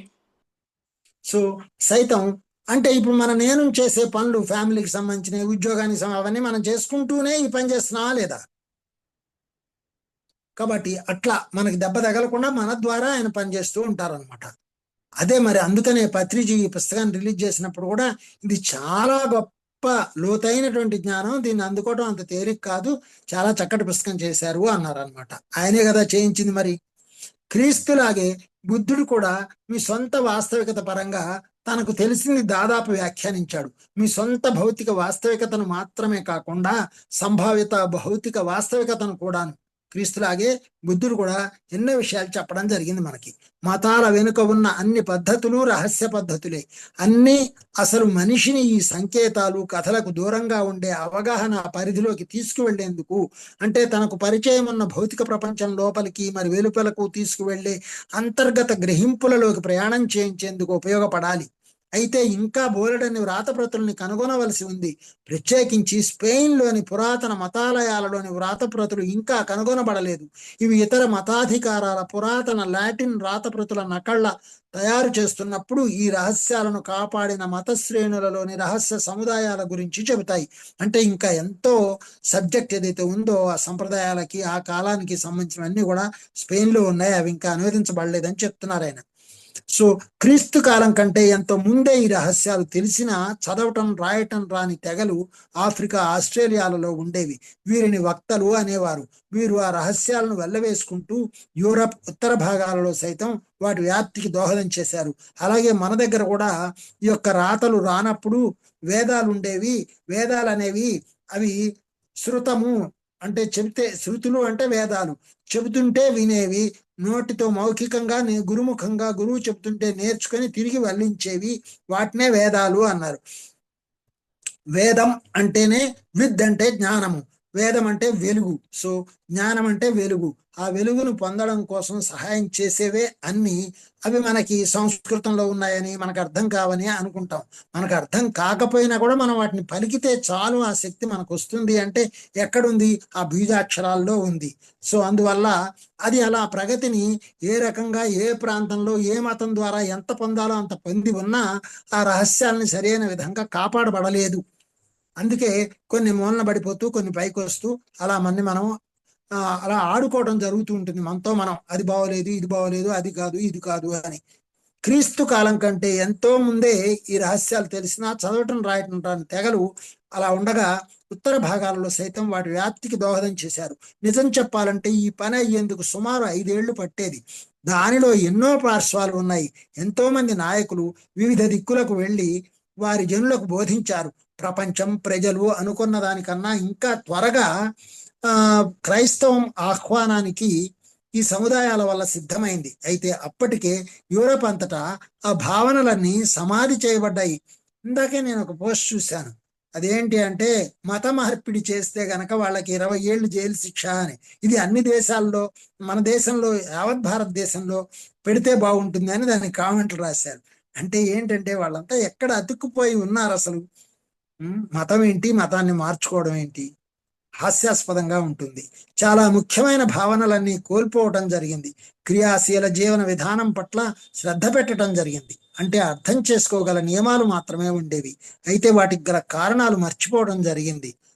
డ్రూయిడ్స్ అనేవారు, డ్రూయిడ్స్ అంటే ద్రావిడ్స్ అనమాట యాక్చువల్గా, అనేవారు ఆ వక్తల నుండి కొన్ని భావనల్ని అందుకున్నారు. అలాగే ఈజిప్షియన్లు కూడాను. మీకు తెలిసిన ఏ మతానికైనా సరే ముందున్న వారు మాత్రం ఈ వక్తలే. ఈ వక్తల మతాలు ఎక్కడెక్కడో ఉన్నా చాలా ప్రదేశాల నుంచి సహజ ప్రేరణతో పైకి లేచి ఆస్ట్రేలియా, ఆఫ్రికాల గుండెల్లోంచి ఒక దావానలంలా వృద్ధి చెందడం జరిగింది. అప్పుడు ఒక ప్రదేశంలో ఒక ప్రత్యేకమైన సముదాయం ఉండేది. తరువాత కాలంలో అజ్టెక్లు ఆ ప్రదేశంలో నివసించారు. ఆ ప్రదేశం భౌగోళిక స్థితి భిన్నంగా ఉండేదనుకోండి. అప్పట్లో కొన్ని భూగర్భ గుహాల ఆవాసాలు వీటి నీటి అడుగున కూడా ఉండేవి. అందుకని ఇప్పటికీ కూడా మరి సముద్ర అడుగు భాగంలో ఎన్నో చారిత్రక కట్టడాలు కూడా మనం చూడడం జరుగుతుంది. అసలు నిజానికి మనం గట్టిగా ఆలోచిస్తే గనక ఇవి ఈ యొక్క సంప్రదాయాలు, సంస్కృతులు అభివృద్ధి చెంది ఉన్నప్పటికీ వాటిని మనము ఇంకా ఏదో ఉంది అనేటువంటి ఆలోచనతోటే కాకుండా ఈ మత గురువులు చేసినటువంటి కొన్ని విషయాలు ఎలా ఉన్నాయి అంటే, వాళ్ళు గురువులుగా ఉండాలని, మనం వాళ్ళకి మొక్కుతూ ఉండాలని, ఆ జ్ఞానాన్ని మనకి ఇవ్వకుండా, సరిగ్గా ప్రచారం చేయకుండా ఆధిక్యతను చూపించుకుంటూ ఆడుకున్న నాటకంలో జనాలందరూ అణిచివేయబట్టం, తొక్కువేయబట్టం, మీరంతా పాపులు అని ఇలా రకరకాలుగా మనని క్రియేట్ చేయడం, ఇవన్నీ మనం వాళ్ళకి బందీలు కావడం మరి కొన్ని జన్మలుగా జరిగిందంటే, అది మనం ఆ జ్ఞానాన్ని పొందడం కోసం మనతో మనం ఆడుకున్న ఆటే. మనలో ఉన్న వాళ్ళే మన గురువులుగా వచ్చారు. వాటికి కూడా చూసుకొని మనం నవ్వుకోవడం, విమర్శించుకోవడం, తిట్టుకోవడం, వాడలా స్వార్థంగా ఉన్నాడు, వీడిలా ఉన్నాడు, అలా అని చెప్పి మనం ఊరికే మాట్లాడుతూ ఉంటాం. కానీ వాళ్ళందరినీ మనం క్రియేట్ చేసుకొని మనం నేర్చుకోవడానికి, మన జ్ఞానం పొందడానికే వాళ్ళందరినీ క్రియేట్ చేసుకున్నాం అనే ఎరుకని మనం కోల్పోతూ ఉంటాం ఆ తిట్టడం, దూషించడం జరిగినప్పుడు. ఈ వివిధ రకాల వక్తల దళాలు శతాబ్దాలుగా కొనసాగాయి. వారికి చక్కని శిక్షణ ఇవ్వబట్టం వల్ల వాళ్ళు ఇచ్చే సందేశాలకు ఒక సాధికారత ఉండేది. నేను మన ట్రైన్లో వెళ్తున్నప్పుడు నా ఎదురుగా ఒక పాస్టర్ కూర్చొని ఉన్నారు. అతను అందరూ కూడా ఒకళ్ళిద్దరు కేరళ వాళ్ళు ఉన్నారు. ఒక అమ్మాయి అక్కడ సాఫ్ట్వేర్ ఇంజనీర్ కూడా కేరళ అమ్మాయింది. వాళ్ళిద్దరూ వాళ్ళ లాంగ్వేజ్లో, కేరళ లాంగ్వేజ్లో మాట్లాడుకుంటున్నారు. నాకు అర్థం కాలేదు. బట్ ఆయన లాస్ట్కి చేయడము, ఆ తర్వాత ఆయన చాలా ఆయాసపడ్డము జరిగిందనమాట. నేను చూశాను. త్రేణుపులు దాదాపుగా ఒక 100-200 త్రేణుపులు తీశాడు ఆయన తిన్న తర్వాత. మరి ఏం తిన్నాడు తర్వాత? తిన్నది వెజిటేరియనే, కానీ చాలా లావుగా ఉన్నాడు. నేను అది ఇది అని తన గురించి తాను చెప్పుకుంటున్నాడు. నాకు పక్కన వస్తున్నది, కానీ దాన్ని మెల్లగా చక్కగా కంట్రోల్లో పెట్టుకొని చూస్తూ ఉన్నాను. ఆ తర్వాత తెలుగు వాళ్ళు ఒక 4-5 వచ్చాక వాళ్ళకి నేను ఫుడ్ గురించి ధ్యానం గురించి చెప్తూ అక్కడ ప్రయాణం చేస్తూ ఉన్నప్పుడు అతను మళ్ళీ తను నా నెంబర్ రాసుకొని నాకు కూడా చెప్పండి అని చెప్పి వినడం జరిగింది. అంటే అప్పటి వరకు ఏంటి, నేను పాస్టర్ని, నేను ఎవరి దగ్గర నేర్చుకోవాల్సిన అవసరం లేదు అన్న స్థితిలో ఉన్నాడు. నేనేం మాట్లాడలేదు, కామ్గా వింటూ చూస్తూ మామూలుగా వేరే కబుర్లు చెబుతున్నాను. అందుకని ఏంటనమాట, వాళ్ళు ఇలా ఉన్నారు అలా ఉన్నారు అంటే వాళ్ళు మన దగ్గరికి ఎందుకు వచ్చారు? ఇప్పుడు మన ఎదురుగా ఈరోజు నేర్చుకోవడానికి వచ్చారు. సో వాళ్ళ యొక్క ఈగోని వాళ్ళు తీసేయడానికి వచ్చారు. ఎందుకు వచ్చారు? మనం ఎప్పుడైతే మన ఈగోని తీసి పక్కన పెడతామో, దాని ఎరుకలో ఉంటామో, అప్పుడు మన దగ్గరికి ఆటోమేటిక్గా రావడం జరుగుతుంది. అలాగే నిన్న వెళ్ళేటప్పుడు వాళ్ళు పలకరించారు, వాళ్ళంతా వాళ్ళే పలకరించారు అంటే ఎందుకు పలకరించారు? మనం చక్కని ప్రేమతత్వంతో ఉండి అందరినీ కలుపుకుపోవాలనేటువంటి ఆలోచనతో ఉండి అందరికీ ధ్యానాన్ని ఇవ్వాలనే ఆలోచనతో ఉన్నాం కాబట్టి వాళ్ళు కలుపుకుపోతారు. ఎప్పుడు పుస్తకం చదవని వాడు, ఆ కార్ డ్రైవర్ నిన్న పాషా అనేవాడు 4వ తరగతిలో చదువు ఆపేశాడట. నేను కొంతసేపు మాట్లాడిన తర్వాత అడిగిన వాళ్ళకి పుస్తకాలు ఇస్తే, సార్ నాకు ఇవ్వండి అని అడిగి తీసుకున్నాడు నా పుస్తకాలు. చూడండి ఎంత ఆశ్చర్యకరంగా ఉంటుంది, నేను చదువుతాను, నాకు కావాలి అన్నాడు. కాబట్టి అలాగా ఆటోమేటిక్గా జరుగుతాయి. మన వైబ్రేషన్స్ బట్టి మనకు కావాల్సిన వాళ్ళని మనం సెలెక్ట్ చేసుకొని వాళ్ళ ద్వారా మనం పనిచేస్తూ ఉంటాం అనమాట. సో పదాలను రాతలో పెట్టడం తప్పు అనే నమ్మకంతో ఉండటం వల్ల అవి గ్రంథస్థం చేయబడలేదు. చెప్పాను కదా ఇందాక, వేదాలను గ్రంథస్థం చేయకుండా మౌఖికంగా నేర్చుకునేది ఎందుకు అంటే ఆ పద్ధతిని అప్పుడు అలా మనం పెట్టుకున్నాం. అంచేత ఇప్పుడు హాస్యాస్పదంగా ఉంటుంది. ఇప్పుడు ప్రతిదీ కూడా మరి రాయబడటము, అక్షరబద్ధం చేయబడటం జరిగింది కదా. అందరికీ చెప్పుకోవడము, ఎంత చెప్తే అంత పెరుగుతుంది అని తెలుసుకోవడం జరిగింది కదా. వారు సహజమైన ఏ తెలిస్తే ఏ చెప్పాలి, బి తెలిస్తే బి చెప్పాలని పత్రిజీ చెప్పారు కదా. మరి ఎందుకు ఇలా జరుగుతుందనమాట? సో అలా మనం డెవలప్ చేసుకుంటూ ఈ స్టేజ్కి వచ్చామన్నమాట. వారు సహజమైన భూ సంకేతాలు వాడేవారు, వాటికి గల కారణాలు స్పష్టంగా అర్థం చేసుకునేవారు. ఈ వక్తలు మాత్రమే మీ పాతరాతి యుగంలో ఉండేవారు. మరి వారే నాయకులుగా చలామణి అయ్యేవారు. వారి సామర్థ్యాలే గుహల్లో ఉండేవారు, బతికి ఉండేందుకు అండగా ఉండేవి. ఆ రోజుల్లో వివిధ వక్తల మధ్య భౌతిక సందేశ ప్రక్రియ అన్నదే లేదు. కొందరికైతే ఇతరుల ఉనికే తెలియదు. సో ఎంతో అడవి మనుషుల్లాగా గుహల్లో పడి బతికే వాళ్ళందరికీ వీళ్ళే చెప్పేవాళ్ళు. ఇప్పుడు కూడా మనం చాలా మంది మనలో జాతకాల మీద, మరి తర్వాత శాస్త్రాల మీద, వాటి మీద ఆధారపడి ఆ వ్యక్తుల మీద, శాస్త్రాల మీద ఆధారపడితే నాలెడ్జ్ వస్తుంది, కానీ వ్యక్తుల మీద ఆధారపడి కాళ్ళు మొక్కుతూ అరే వాళ్ళకే తెలుసు అనేటువంటి పరిస్థితిలో ఉన్న వాళ్ళు ఇప్పటికి కూడా ఎన్నో లక్షల మంది, కోట్ల మంది ఉన్నారు కదా. దాంట్లోంచి బయటపడేసి ధ్యానపరంగా ఎవరు వారు తెలుసుకొని ఎవరిని వారు డెవలప్ చేసుకోవడానికి మనం సహాయం చేయాలి. వారి సందేశాలు వీలైనంత స్వచ్ఛంగాను ఎలాంటి వక్రీకరణలు లేకుండా ఉండేవి. అదనమాట, ఓపెన్ గా తెలిసింది తెలిసినట్లుగా, ఉన్నది ఉన్నట్లుగా. ఉన్నది ఉన్నట్లుగా అంటే సత్యమనే పలుకవలను అంటే అబద్ధం ఆడకుండా ఉండటం కాదు. అబద్ధం ఆడటం అనేది లౌకికంగా చాలా అవసరం, ఆడాల్సిన చోట ఆడాలి. సత్యమునే అనుసరించాలి, ఆచరించాలి. సత్యం అంటే ఏదైతే ఉందో, ఏదైతే ఉన్నదో, ఉన్నదేదో ఉన్నది ఉన్నట్లుగా చెప్పడమే సత్యం అన్నమాట. ఉన్నదేది, ఏది సత్యము, శాశ్వతము అనేది ఈ నేను కాదు, ఇది ఈ శరీరం శాశ్వతం కాదు, ఇది మాయమైపోయేది. సత్యం అనేది ఏది అంటే ఎప్పటికీ ఉండేది. అదే నేను అనేది అన్నిట్లో ఉంది, అందరిలో ఉంది, అదే అంతటా వ్యాపించి ఉంది అని చెప్పేదే సత్యం. అది మనము సత్యం అనే పలుకోవాలంటే దాని అర్థం అది. అబద్ధం చెప్పడం లౌకికంగా అవసరం కోసం భారతంలోనూ భాగవతంలోనూ చెప్పబడింది ఒక చోట ఒక పద్యం.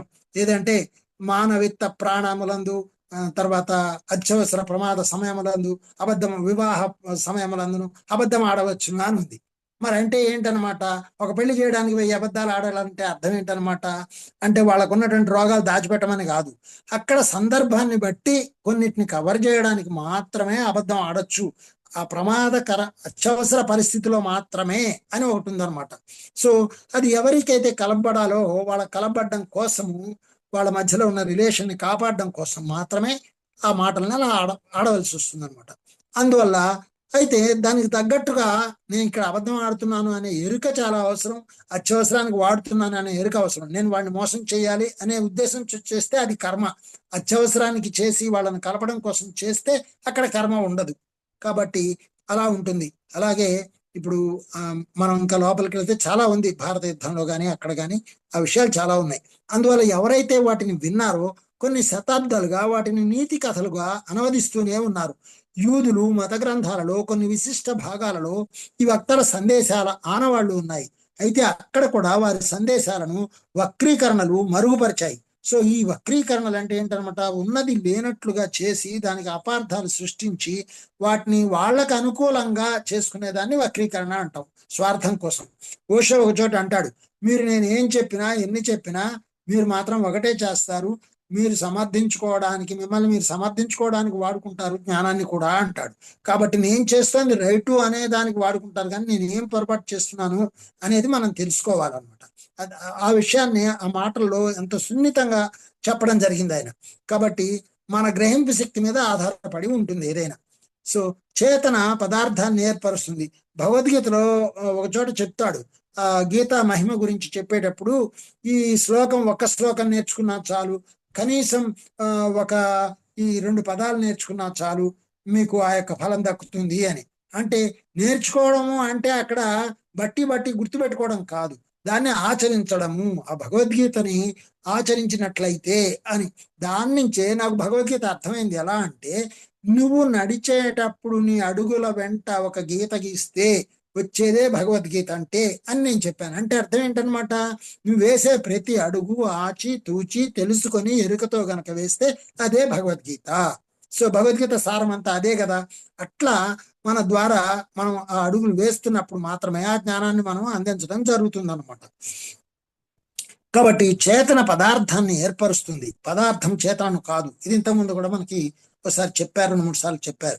అందువల్ల ఆలోచన మెదడుకు ముందు తరువాత ఉంటుంది.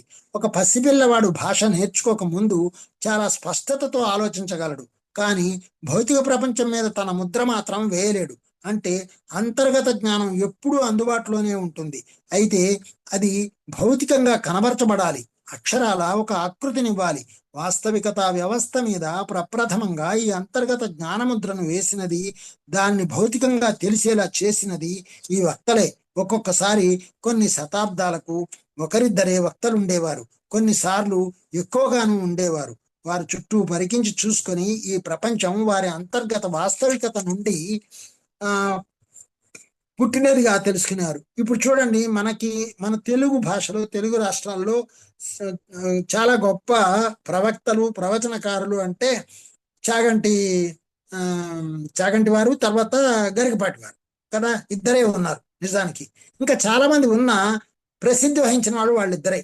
అయితే మరి వాళ్ళు ఎందుకు ప్రసిద్ధి వహించారు అంటే, కొన్ని జన్మలుగా సాధన చేసి ఇప్పుడు మహామహా కావ్యాలని కూడా వాళ్ళు మొత్తం చూడకుండా చెప్పగలిగినంత శక్తికి, స్థాయికి ఎదిగారు. కాబట్టి వారు చెప్పేవి అనుభవపూర్వకంగా, సాధనపూర్వకంగా ఉన్నవి కాబట్టి మనం వాటిని వింటాం. అలాగే ఇప్పుడు మామూలుగా చిన్న టీచర్లను తీసుకుంటే, స్కూళ్ళల్లో ఈ రోజున ఎంతో మంది టీచర్లు ఉన్నారు, అలాగే మెడిటేషన్లో ఎంతో మంది మాస్టర్స్ ఉన్నారు. వీళ్ళంతా అనుభవం ద్వారా కొంత, చదివిన దాని ద్వారా కొంత చెప్పడం వల్ల ఏమవుతుందన్నమాట, వాళ్ళు అక్కడే ఆగిపోవడము. వాళ్ళ ప్రగతి ఆత్మపరంగా ఎంత ఉంది అన్నది వాళ్ళకే తెలుస్తుంది, కానీ ప్రవచన పరంగా ఆ శక్తి పొందాలి అంటే ఎంత సాధన కావాలి. ఆచరణతో కూడిన సాధన అయినటువంటి ప్రవచనకారులు చాలా అవసరం. అప్పుడు వారు మిగతా వారికి చెప్పేవారు, పైకి సహజమైన పదార్థాలుగా కనిపించే వస్తువులన్నీ సూక్ష్మమైన చేతనను కలిగి ఉంటాయని వారికి తెలుసు. అలాగే మనం ప్రవచనకారులుగా పేరు పొందాలి అనేటువంటి కాంక్ష మనలో ఉన్నప్పుడు మనం ఆ పేరు పొందుతాం. మనకు ఆ కాంక్ష లేనప్పుడు మనం బోధకులుగా ఉంటూ అందరి బాధల్ని తొలగించడానికి సహాయం చేసే మాస్టర్సే నిజానికి పిరమిడ్ మెడిటేషన్ మాస్టర్స్. వారి సొంత, నిన్న నన్ను ఒకళ్ళు అడిగారు, ఒక సెంటర్ వాళ్ళు, సార్ ఈ సెంటర్ గురించి మీరు ఒక చిన్న వీడియో చేసి పంపండి సార్, సెల్ఫీ వీడియో చేసి పంపండి సార్ అని నన్ను అడిగారు. నాకు ఎందుకో నచ్చలేదు. నేను సెంటర్ గురించి ఆ సెంటర్లో ఎన్నోసార్లు క్లాసులు చెప్పాను, కానీ నాకు ఎందుకు నచ్చలేదు అంటే, అక్కడ ఆ సెంటర్ గురించే మాట్లాడాలి, లేకపోతే నేను నా గురించి మాట్లాడాలి, లేకపోతే పత్రిక గారి గురించి మాట్లాడాలి, కేవలం సెల్ఫ్ సెంటర్డ్గా, అంటే నన్ను నేను ఫోకస్ చేసుకోవడానికి మాట్లాడాలి కదా ముఖ్యంగా. అందువల్ల సారీ అమ్మా, నాకు అలా చేయడం ఇష్టం లేదు అన్నాను. ఇదేమన్నా బర్త్డేనా లేకపోతే మ్యారేజ్ డేనా అభినందించడానికి సెల్ఫీ చేసి పంపమంటే అది వేరు. కాబట్టి ఆ కాన్షియస్ నాకు నచ్చలేదు. సో మరి అది ఎంతవరకు రైట్ అన్నది వాళ్ళకి తెలుసు, వాళ్ళ పరంగా అది వాళ్ళకి రైట్. వారి సొంత సృజనాత్మకత వల్లే ఆలోచనను పదార్థంగా రూపొందించామని వారికి తెలుసు.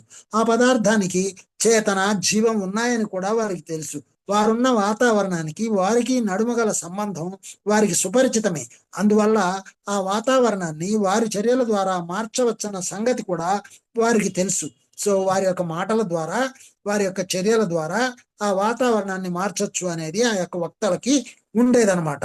మనము ఎలాగైతే ఇప్పుడు జ్ఞానాన్ని షేర్ చేసుకొని మన పరిసరాలని, ఆలోచన విధానాన్ని మార్చుకోవడానికి, ఇంకా ప్రగతిని సాధించడానికి ఉపయోగిస్తున్నామో, అలాగా ఆ ఎరుకతో పనిచేసే వాళ్ళు చాలా తక్కువ మంది ఉండేవాళ్ళు. మీ పరంగా చెప్పాలంటే మొన్న ఒక మాస్టర్ అన్నారు ప్రవచనం చేస్తూ, ఏంటంటే బయట మాస్టరే, మేము ఎప్పుడు చెప్పేవాళ్ళుగా ఉండాలి, మీరు ఎప్పుడు వినేవాళ్ళుగా ఉండాలి. అందరూ చెప్పేవాళ్ళు అయితే వినేవాళ్ళు ఎక్కడ ఉంటారు, కాబట్టి మీరు అక్కడే ఉండాలి, మేము ఇక్కడే ఉండాలి అన్నాడు. అది ఎంతవరకు రైటు కాదు కదా. మేము చెప్పేది మీరు వింటే మీరు కూడా మా స్థాయికి రావాలి. రేపటి నుంచి నేను ఒకటే చెప్తాను, ఇవాళ ఎవరైతే క్లాస్ వింటారో రేపటి నుంచి మీరంతా క్లాస్ చెప్పాలి అంటాను. ఏ వస్తే ఏ, బి వస్తే బి, ఇదే పద్ధతిలో మనం పంచుకుంటూ పోతేనే తోటి వారికి సహాయం చేసుకోవడం. అంతేగాని నేను ఎప్పుడు చెప్తూనే ఉండాలి, మీరు ఎప్పుడు వింటూనే ఉండాలంటే ఎలాగా. కాబట్టి ఒకళ్ళకొకళ్ళు షేర్ చేసుకోవాలి. మరి పొందినటువంటి దాన్ని ఎప్పుడు మన తోటి సహా ఆత్మ నుంచి నేర్చుకుంటూ ఉండాలి.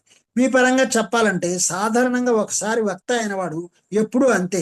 కొన్ని పునరావతరణలలో ఆ సామర్థ్యాలు ఎంత శక్తివంతంగా వినియోగింపబడతాయంటే ఆ వ్యక్తిత్వపు ఇతర సామర్థ్యాలన్నీ వెనక్కి నెట్టివేయబడతాయి. మరో సమయంలో ఆ సామర్థ్యాలే చాలా తక్కువగా బలహీనంగా ఉపయోగించడం జరుగుతుంది. ఈ వక్తలు అనుభూతిలో అసాధారణ స్పష్టత, అసాధారణ ఆలోచన ప్రదర్శన కలిగి ఉంటారు. సో కాబట్టి ఈ చెప్పే వాళ్ళందరూ కూడా ఒక్కోసారి చాలా బాగా చెప్తారు, ఒక్కోసారి చెప్పలేరు. దానికి కారణము వాళ్ళల్లో ఉన్నటువంటి దానికోసం ఎన్నో అవతారాలు ఎత్తారు. అదే అన్నాను కదా, ఎన్నో జన్మలుగా వాళ్ళు చేసిన సాధన వల్లనే ఆ ప్రవచన స్థాయికి ఎదిగారు వాళ్ళు కోరుకోవడం వల్ల. సో ఎవరు ఎలాగైతే కోరుకున్నారో ఆ రకంగా ఆ యొక్క స్పష్టతను కూడా సాధించడం జరుగుతుంది.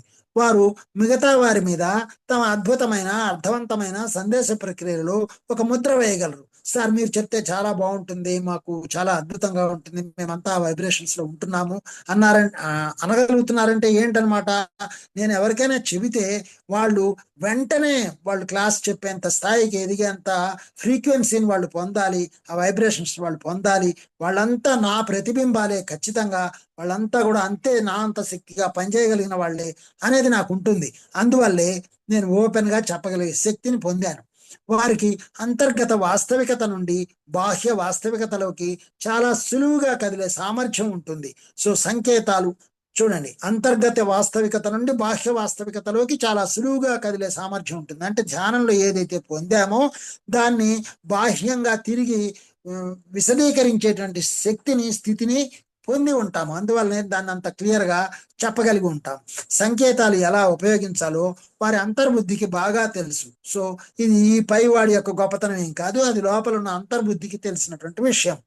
అచేతనావస్థలో వారు చాలా చాలా సృజనాత్మకత కలిగి ఉండి మామూలు చేతన దిగువన నిరంతరం అభౌతిక చట్టాలు రూపొందిస్తూ ఉంటారు.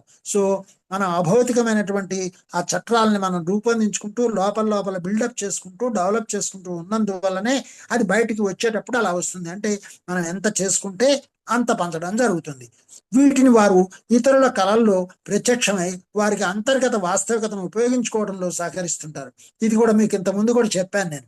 ఏంటి, ఇప్పుడు మనకి పత్రిజేయ అందరికీ కళ్ళు మూసుకున్నా తెరిచినా కనబడుతున్నారు అంటే ఏంటనమాట, మన యొక్క కళల్లో, అంటే మన యొక్క అనుభవాల్లో, కళలు అంటే అనుభవాలు, మన యొక్క అనుభవాల్లో వారి యొక్క చేతనా శక్తి అనేది పనిచేయడానికి కారణం ఏంటనమాట, వాళ్ళంత శక్తివంతంగా వాళ్ళ కోసం వాళ్ళు పనిచేసుకోవడమే కాకుండా మనందరి కోసం, మనందరం కూడా వారి యొక్క ప్రతిబింబాలుగా భావించి వారిని వారు అభివృద్ధి చేసుకున్నారు. కాబట్టి మన ద్వారా వారు ఆ రూపంలో పనిచేయడం జరుగుతూ ఉంటుంది అనమాట.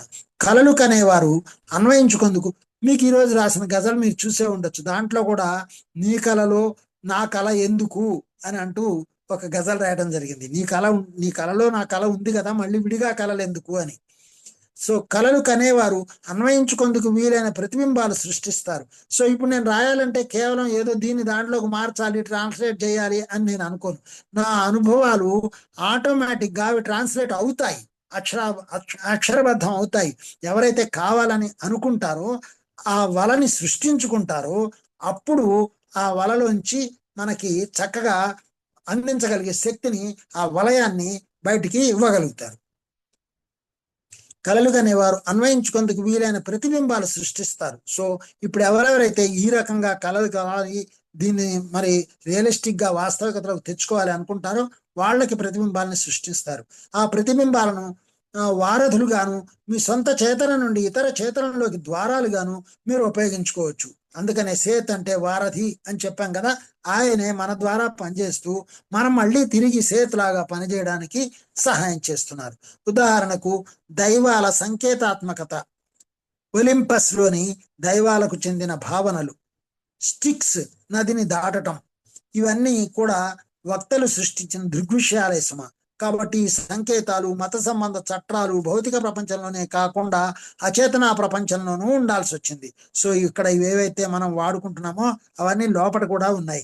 చూడండి, అసలు మాటలు నిజంగా అర్థం చేసుకోవడం ఎంత కష్టమో ఆ మాటలకి అతీతంగా, అందుకే చూపులతోటి ఆలోచనలతోటి ఆ రూపాలని సృష్టించుకొని వాళ్ళు అలాగ సంకేతాలని సృష్టించడం జరిగింది. కాబట్టి మాటల్లో ఎంత చెప్పినా కొంత గందరగోళం ఉంటూనే ఉంటుంది. అలాంటి దాన్ని తీసేయడానికి మన పరిధిలోకి వచ్చి ఎలాంటి మాటల్ని వినియోగిస్తూ మనకు అర్థమయ్యేలా మన మాటలన్నింటినీ సంకేతాత్మకం చేస్తున్నారు. సో మీ సొంత చట్రం వెలుపల ఇళ్ళు గాని ఆవాసాలు గాని అవసరం లేదు. అయితే పూనకపు అవస్థలలోనూ కలల స్థితిలోనూ ఎదురయ్యే వివిధ వాస్తవికతలలో ఇలాంటి నిర్మాణాలు తరచూ కనబడతాయి. నిన్న నెమలి టెంపుల్కి తీసుకెళ్లారు మా తమ్ముడు మరదలు. వెళ్తే ఆ నెమలిలో టెంపుల్లో మా అమ్మ నాన్నగారి పేర్లు, మా తాతగారి పేరు, మా అమ్మమ్మ తాతగారి పేర్లు, మా అమ్మ నాన్నగారి పేర్లు రాసున్నాయి. ఆ తర్వాత మరి ఎవరికి జరగలేదా అనుభవాలు? అవి ఎందుకు రాయలేదు అక్కడ ఆ టెంపుల్లో? మా అమ్మగారి పేరు దగ్గర ఎందుకు ఆగిపోయింది? నాకు చాలా ఆశ్చర్యం వేసింది నిన్న. మీకు ఆ ఫోటో తర్వాత పెడతాను, మీరు చూడండి. దాంట్లో చివరన 3 లైన్లలో వాళ్ళ పేర్లు ఉంటాయి. ఏంటంటే, మా అమ్మగారి ద్వారా ఆ కృష్ణుడి సోల్ కనెక్ట్ అయ్యి ఆ మా అమ్మ నాన్నగారు అక్కడ ప్రదక్షిణలు చేసి పొర్లు దండాలు పెట్టి అంతా చేస్తే లాస్ట్కి కొన్ని సంవత్సరాల తర్వాత 5-6 సంవత్సరాల తరువాత ఆ కృష్ణుడు మా అమ్మగారి నోటి ద్వారా మాట్లాడడం. మా అమ్మగారికి ఏం తెలుసు, మారుమూల ఇంట్లో ఉండి వంట చేసుకునే మనిషి. ఆమె ద్వారా వాయిస్ చెప్పారు కృష్ణుడు వచ్చి, ఏంటి, మీరు ఫలానా ఊళ్ళో ఫలానా వాడి దగ్గర ఒక ఆవు ఉంది, ఆ ఆవు కొనండి, ఆ ఆవు 125 రూపాయలకి ఇస్తారు, మీరు డబ్బులు లేవని ఆలోచించకండి, మీ చేతికి ఉన్నటువంటి ఆ బంగారు ఉంగరం అమ్మితే 125 రూపాయలు వస్తాయి, దాన్ని పెట్టి ఆ ఆవును కొనండి అన్నారు. మరి అది ఎలా? ఆమెకేం తెలుసు? ఆ ఉంగరం అమ్మితే 125 రూపాయలు వస్తాయని మా అమ్మకేం తెలుసు? ప్లస్ 125 రూపాయలకే ఆ ఆవుని ఇస్తాడు, ఫలానా వాడి పేరు అక్కడ ఉన్నటువంటి ఆ యొక్క వ్యవసాయదారుడు, ఆ ఆవుని పెట్టుకున్న వ్యవసాయదారుడి యొక్క పేరు చెప్పడం ఏంటి? వీళ్ళు పోయి అక్కడికి వెళ్ళి ఏమి కృష్ణుడు చెప్పాడని అడగలేదంట. మీ ఆవును మేము కొనాలనుకుంటున్నాము, ఎంతకి ఇస్తారంటే, అయ్యా 125 రూపాయలకి ఇస్తాము అని ఒకటే మాట చెప్పారంట. మరి ఎలా జరుగుతాయి ఇవన్నీ?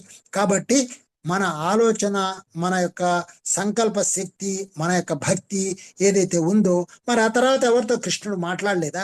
అదే కృష్ణుడు ఆలయంలో నేను 5-6 తరగతులు చదువుతున్నప్పుడు వెళ్తే, ఇక్కడ దేవుడు ఉన్నాడా, ఎప్పుడో ఇక్కడి నుంచి పారిపోయాడు, దేవుడు లేడు ఇక్కడ అని నా చేత ఎలా అనిపించారు అప్పుడే? అంటే ఏంటనమాట, ఆ జ్ఞానము, ఒరే నేను ఇక్కడ లేనురా, నేను నీలోకి వచ్చేసాను, అందరిలో ఉన్నాను, అన్నిట్లో ఉన్నాను అని చెప్పిన సంగతి ధ్యానంలోకి వచ్చాక అర్థమైంది. కాబట్టి ఇక్కడ గొప్పతనం ఏమీ లేదు, అదంతా ఎవరికి వాళ్ళు క్రియేట్ చేసుకుంది. మనం ఆశ్చర్యంగా, అరే నేను పలానా రోజున పుట్టానా, కృష్ణుడు ఆ పేరే మాధవుడు అని నాకు పెట్టారా, ఎంత ఆశ్చర్యంగా ఉంది, సో నేను ఆయన పని చేయాలన్నమాట అనేది ఎప్పుడు అర్థమైంది? ఖచ్చితంగా నేను సృష్టించుకున్న ఈ ధ్యానంలోకి వచ్చాక. సో అవి సమాచారం. ఇక్కడ నేను నా గురించే చెప్పుకుంటున్నట్టుగా నాకేమాత్రం అనిపించట్లా అసలు, ఎందుకంటే ఇది ప్రతి ఒక్కరికి ఉండేటువంటి ఒక గొప్ప సినిమా అనమాట. సో మీ సినిమాలు మీవి, చూడండి మీ సినిమాను బాగా తరచి అవి సమాచారం మీ పరంగా మీకు అర్థమయ్యే రీతిలోకి మార్చబడేందుకు ఉపయోగపడతాయి. మరణం తదుపరి ఒక వ్యక్తి లేదా వ్యక్తి సమూహాలు వీటి సృష్టి కొనసాగిస్తూనే ఉండవచ్చు. ఈ చట్రాలు ఇక అవసరం లేదని గ్రహించేంత వరకు, అదనమాట ఈ కర్మ చట్రాలు ఇవన్నీ మనకు అవసరం లేదని గ్రహించేంత వరకు మనకు జరుగుతుంది. అందుకే నాకు ఎక్కడో ఏదో ఉంది, అక్కడికి వెళ్ళాలి, ఇక్కడికి వెళ్ళాలి, అది చూడాలి, ఇది చూడాలనే ఆలోచన ఏమీ ఉండదు. అన్నీ నా లోపలే ఉన్నాయి. ఏ రోజో చెప్పాను ధ్యానంలోకి రాగానే, హిమాలయాలు కూడా నా లోపలే ఉన్నాయి అని. పూర్తిగా అలా ఫీల్ అవ్వగలిగితే మనం ఎప్పుడూ ఆ హిమాలయాల్లోనే ఉంటాం. అది పరమహంస యోగానంద గారి చరిత్రలోకి వచ్చాక క్లియర్ అయింది కదా. నువ్వు హిమాలయాలకు వెళ్ళినా నీకు అక్కడ ఏం జరగదురా, గురువు దగ్గరే ఉంది అంతా అని. చూడండి ఎంత కనెక్ట్ అయిపోయింది. ఈ వక్తలు చేతలను మేల్కొల్పే కార్యకలాపాలకు ఇక పరిమితమై ఉండరు. వారు మీ జీవిత కాలం అంతా మీ మెలకువ నిద్రా స్థితులలో వారి కర్తవ్యాన్ని నిర్వహిస్తూనే ఉన్నారు. అందుకనే పత్రిజీని గురించి చెప్పండి అంటే, పత్రిజీని గురించి నేనేం చెప్పను, ఆయనే నాలోకి వచ్చి నా ద్వారా ఆయన పనిచేసుకుంటున్నారు. ఇంకేం చెప్పాలి ఆయన గురించి? ఆయన విడిగా లేరు నాకు, అలాగే నేను విడిగా లేను. ఆ ఫీలింగ్ మనకు వచ్చాక ఆటోమేటిక్గా మనం ఆ యొక్క పరమాత్మ స్థితిలో పనిచేయడం జరుగుతూ ఉంటుంది. సంబంధిత సమాచారంలో చాలా భాగం నిజానికి శిక్షణ పొందేవారు కళల స్థితిలోనే స్మృతిలో ఉంచుకోవడం జరుగుతుంది. వారు దీనిని అదే మాదిరి అందజేయడం జరుగుతుంది. ఈ వ్రాయబడని చిత్తుప్రతులు నిజానికి ఇతర వాస్తవికతలలోకి జరపబడే కళల ప్రయాణాల వల్ల లేదా క్షేత్ర ప్రయాణాల వల్ల చిత్రీకరణ ద్వారా వివరించబడతాయి. అలాంటి శిక్షణ ఇంకా కొనసాగుతోంది. నిర్దిష్టమైన అభౌతిక లేదా కథా చట్రం మారవచ్చు. ఉదాహరణకు వక్తలు క్రైస్తవ దైవం యొక్క సాంప్రదాయిక ప్రతిబింబాలను మరి సాధువుల ప్రతిబింబాలను వినియోగించుకోవచ్చు. అప్పుడు అదే ఇప్పుడు మనము పత్రిజ యొక్క ప్రతిబింబాన్ని మనం ఉపయోగించుకుంటున్నాం, అలాగే క్రీస్తు యొక్క ప్రతిబింబాన్ని ఉపయోగించుకుంటున్నాం. కానీ వాళ్ళు మన ద్వారా పనిచేస్తున్నారు అనే ఎరుక మనకి పొందేంత వరకు మనం ఆ ప్రతిబింబాలని వాడుకోవడం జరుగుతుంది. సో ఈ సమన్వయం ఇంతకుముందు చేయడానికి నాకు అందేది కాదు. ఎప్పుడైతే మనం మన ద్వారా వాళ్ళు పనిచేస్తున్నారు అనే ఎరుకలోకి వచ్చామో ఆ సమన్వయం చాలా అలవగ్గా జరుగుతుందన్నమాట. అప్పుడు కలలుగనే వ్యక్తి తాను ఒక అద్భుతమైన అంతఃపురంలో ఉన్న విధంగానో లేదా అద్భుతమైన వెలుగుతో నిండిన క్షేత్రంలో కానీ లేదా ఆకాశంలో కానీ ఉన్న విధంగా అనుకుంటాడు. కొందరు వక్తలు తమ సామర్థ్యాలను కలల స్థితికే పరిమితం చేసుకుంటారు. మెలకువ వచ్చాక వారి సొంత సామర్థ్యాలు అనుభవం చాలా మటుకు వారి ఎరుకలో ఉండదు.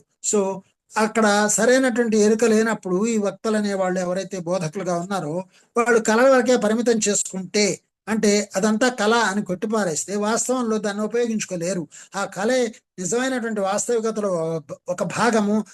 ఆ జ్ఞానాన్ని ఇక్కడ ఉపయోగించుకోవాలనేది ఈ ధ్యానం ద్వారానే కలుగుతుంది. కాబట్టి ఇక్కడ దాకా వచ్చేదాకా వాటిని కొట్టేయటం జరుగుతుంది. మరి అలాంటి కళల ప్రదేశాలను భ్రాంతులు అనటం అర్థరహితం. అదే కదా ఇప్పుడు నేను చెప్తున్నాను, ఆ వాక్యమే ఇక్కడ వచ్చింది చూడండి. అవి కూడా వాస్తవమే అనే ఎరుకలో ఉంటేనే వాటిని వినియోగించుకోవడం జరుగుతుంది. సో అవి అర్ధరహితం, అవి భ్రాంతులు. కళ అంటే ఏమి లేదు, ఉట్టిది, అలా వచ్చింది, ఏదో వచ్చింది పోయింది అనుకుంటారు చాలా మంది. వాటికి అర్థం లేదు అనుకుంటారు. కాబట్టి అది చాలా అర్ధరహితమైంది. ఎందుకంటే వాటి సొంత తొడుగులతో ఇంకా మీ గ్రహింపుకు రాని నిశ్చితమైన వస్తురూప వాస్తవికతలకు అవి ప్రాతినిధ్యం వహిస్తున్నాయి. అదే అనిపిస్తుంది అనమాట. అసలు ఎంత విచిత్రంగా ఉంటుంది అంటే, కళలో వస్తున్నాయి అంటే ఏంటి, అసలు కళ అంటే ఏంటంటే, ఒక రోజు నేను ఒక 3 పేజీలో 4 పేజీలో రాశాను ఎప్పుడు కొన్ని సంవత్సరాల క్రితమే, కలవారు లేనివారు అని. కలగనేవారు కలవారే కాదు, కలవారు అంటే ఉన్నవారు.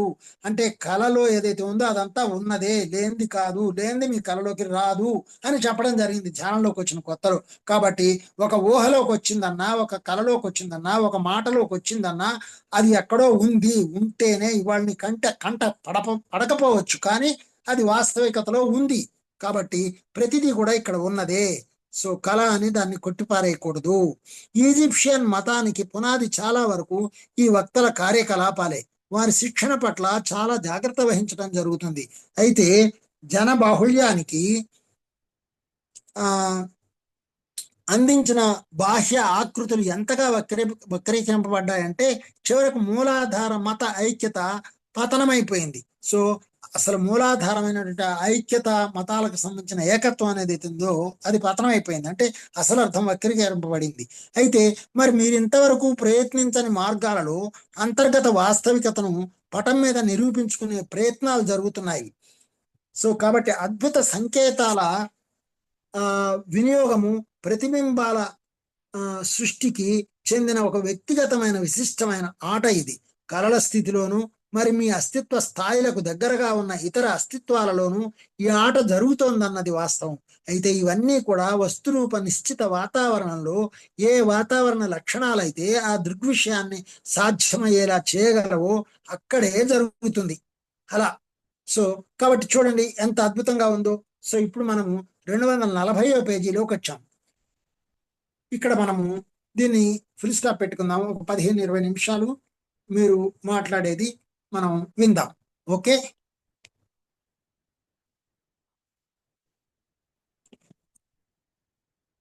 ఉన్నారా? వింటున్నారా అందరూ? వింటున్నామండి. ఉన్నాము. ఈ కళల ఓకే. గురించి ఒక్కొక్కసారి ఒక్కొక్కళ్ళు చెప్తారండి. ఏంటంటే, పత్రిజీ కళలు పట్టించుకోవద్దని చెప్పారని కొంతమంది చెప్తారు. ఆహా. కొంతమందేమో ఇంకా ఇన్ డెప్త్‌గా ఎళ్ళిపోయి వాటిని డీకోడింగ్ జేయటము అవన్నీ చేస్తుంటరు. ఉమ్. ఇట్లా మల్టిపుల్ ఒపీనియన్స్ వినిపిస్తుంటాయండి. PSSMలోనే మళ్ళీ బయట కూడా కాదు. చాలా మంచి ప్రశ్న. చాలా అంటే చాలా మంచి డౌట్ ఇది. ఓకే, సో ఎవరు ఏం చెప్పినా మీకు ఒక వాస్తవాన్ని మాత్రం నేను పూర్తిగా స్పష్టంగా చెప్పగలను. ఓకే, సంభవామి యుగే యుగే కృష్ణుడు యొక్క పదం నుంచి మాట్లాడదాం. సంభవామి యుగే యుగే. అలాగే కల్పతరువు, కల్పన, సంకల్పము, ఈ పదాలు ఉన్నాయి కదా. సంభవామి యుగే యుగే అంటే చక్కగా పుడతాను ప్రతి యుగంలో అని. సంభవామి, సం అంటే చక్కగా, భవామి అంటే నేను పుడతాను, యుగే యుగే. మళ్ళీ కృష్ణుడులా రాడే. కృష్ణుడే రాడు, కానీ ఆయన ఎలా పుట్టాలో అలా పుడతాడు చక్కగా. అంటే నీలాగా, నాలాగా అందరిలాగా పుడతాడు. ఓకేనా? క్లియర్ ఉందా? అయిందండి. రాముడు రాముళ్ళ రాడు, కృష్ణులా రాడు. అందుకనే సంభవామి యుగే యుగే అన్నది కృష్ణుడి ద్వారా అదొక చెప్పబడింది. తత్వం. అదొక తత్వం లాగా తీసుకోవాలి మనం. ఆ సంకల్పము అంటే చక్కని కల్పన. కల్పతరువు, ఈ శరీరము ఒక కల్పవృక్షము, నీకు నువ్వు తయారు చేసుకున్న కల్పవృక్షము. కల్పన, భ్రమ, కల్పన నుంచి వాస్తవంలోకి వచ్చింది ఇది. ఓకే, కళ, కళ నుంచి నీవు కన్న కళే నీ యొక్క రూపం ఇక్కడ. నువ్వు ఎన్ని జన్మలుగానో కళలు కంటే నువ్వు ఇక్కడికి వచ్చావు. ఇప్పుడు నువ్వు కనే కళలు కూడా మరి అనేక లోకాల్లో ఉన్నాయని సేతు చెప్తున్నాడు. నేను కాదు, మీరు కాదు. సేతు ఎక్కడి నుంచి మాట్లాడుతున్నాడు, ఎవరి ద్వారా మాట్లాడుతున్నాడు, ఇందులో ఉన్నది కాకుండా ఎవరు ఏం చెప్పినా. అందుకే పత్రిజీ చాలా క్లియర్ గా చెప్పారు, సబ్కా సున్నా అప్నా కర్నా అని. విన్న తర్వాత మనకు ఒక క్లారిటీ. అన్ని వినండి, నో ప్రాబ్లం. మీకు ఏం క్లారిటీ వచ్చింది? మీకు ఏది నమ్మాలి అనిపించింది? నమ్మకం కాదు ఇక్కడ, మీకు ఏది స్పష్టంగా కనిపించింది, స్పష్టత మీకు ఎక్కడ దొరికింది, క్లారిటీ అనేది ఎక్కడ వచ్చింది మీకు, దాన్ని మీరు అనుసరించండి, మీ నమ్మకాన్ని కాదు. నేను ఒక రోజున ఒక మాట చెప్పాను కొత్తగూడెంలో, ఎప్పుడు 2012 కంటే ముందరే చెబుతున్నప్పుడు ఒక 8వ తరగతి అమ్మాయి విన్నదట ఆ మాట ఆ ఇంట్లో. ఏంటి, మీ నమ్మకాన్ని తుంగలో దొక్కండి అన్నాను నేను. అయితే ఏం చెయ్యాలి సార్ అన్నారు. మీ నమ్మకాన్ని తుంగలో దొక్కండి అన్నది సేతువాక్యం, నాది కాదు. ఆ మాట నేను ఇంకో రకంగా నాతో చెప్పించారు. ఎందుకు నమ్మకాన్ని తుంగలో దొక్కాలంటే బీ ప్రాక్టికల్ అన్నాను. బీ ప్రాక్టికల్ అంటే మీకేదైతే అనిపిస్తుందో, కనిపిస్తుందో, అనుభూతి చెందుతున్నారో, ధ్యానంలో కూర్చున్నారు, మీకే అనుభూతి చెందారు, మీకు రోగం తగ్గిందా లేదా, దాన్ని మాట్లాడండి. ఏ వస్తే ఏ, బి వస్తే బి మాట్లాడండి. అంటే నోటికి వచ్చింది మాట్లాడమని కాదు, మీ అనుభవాన్ని.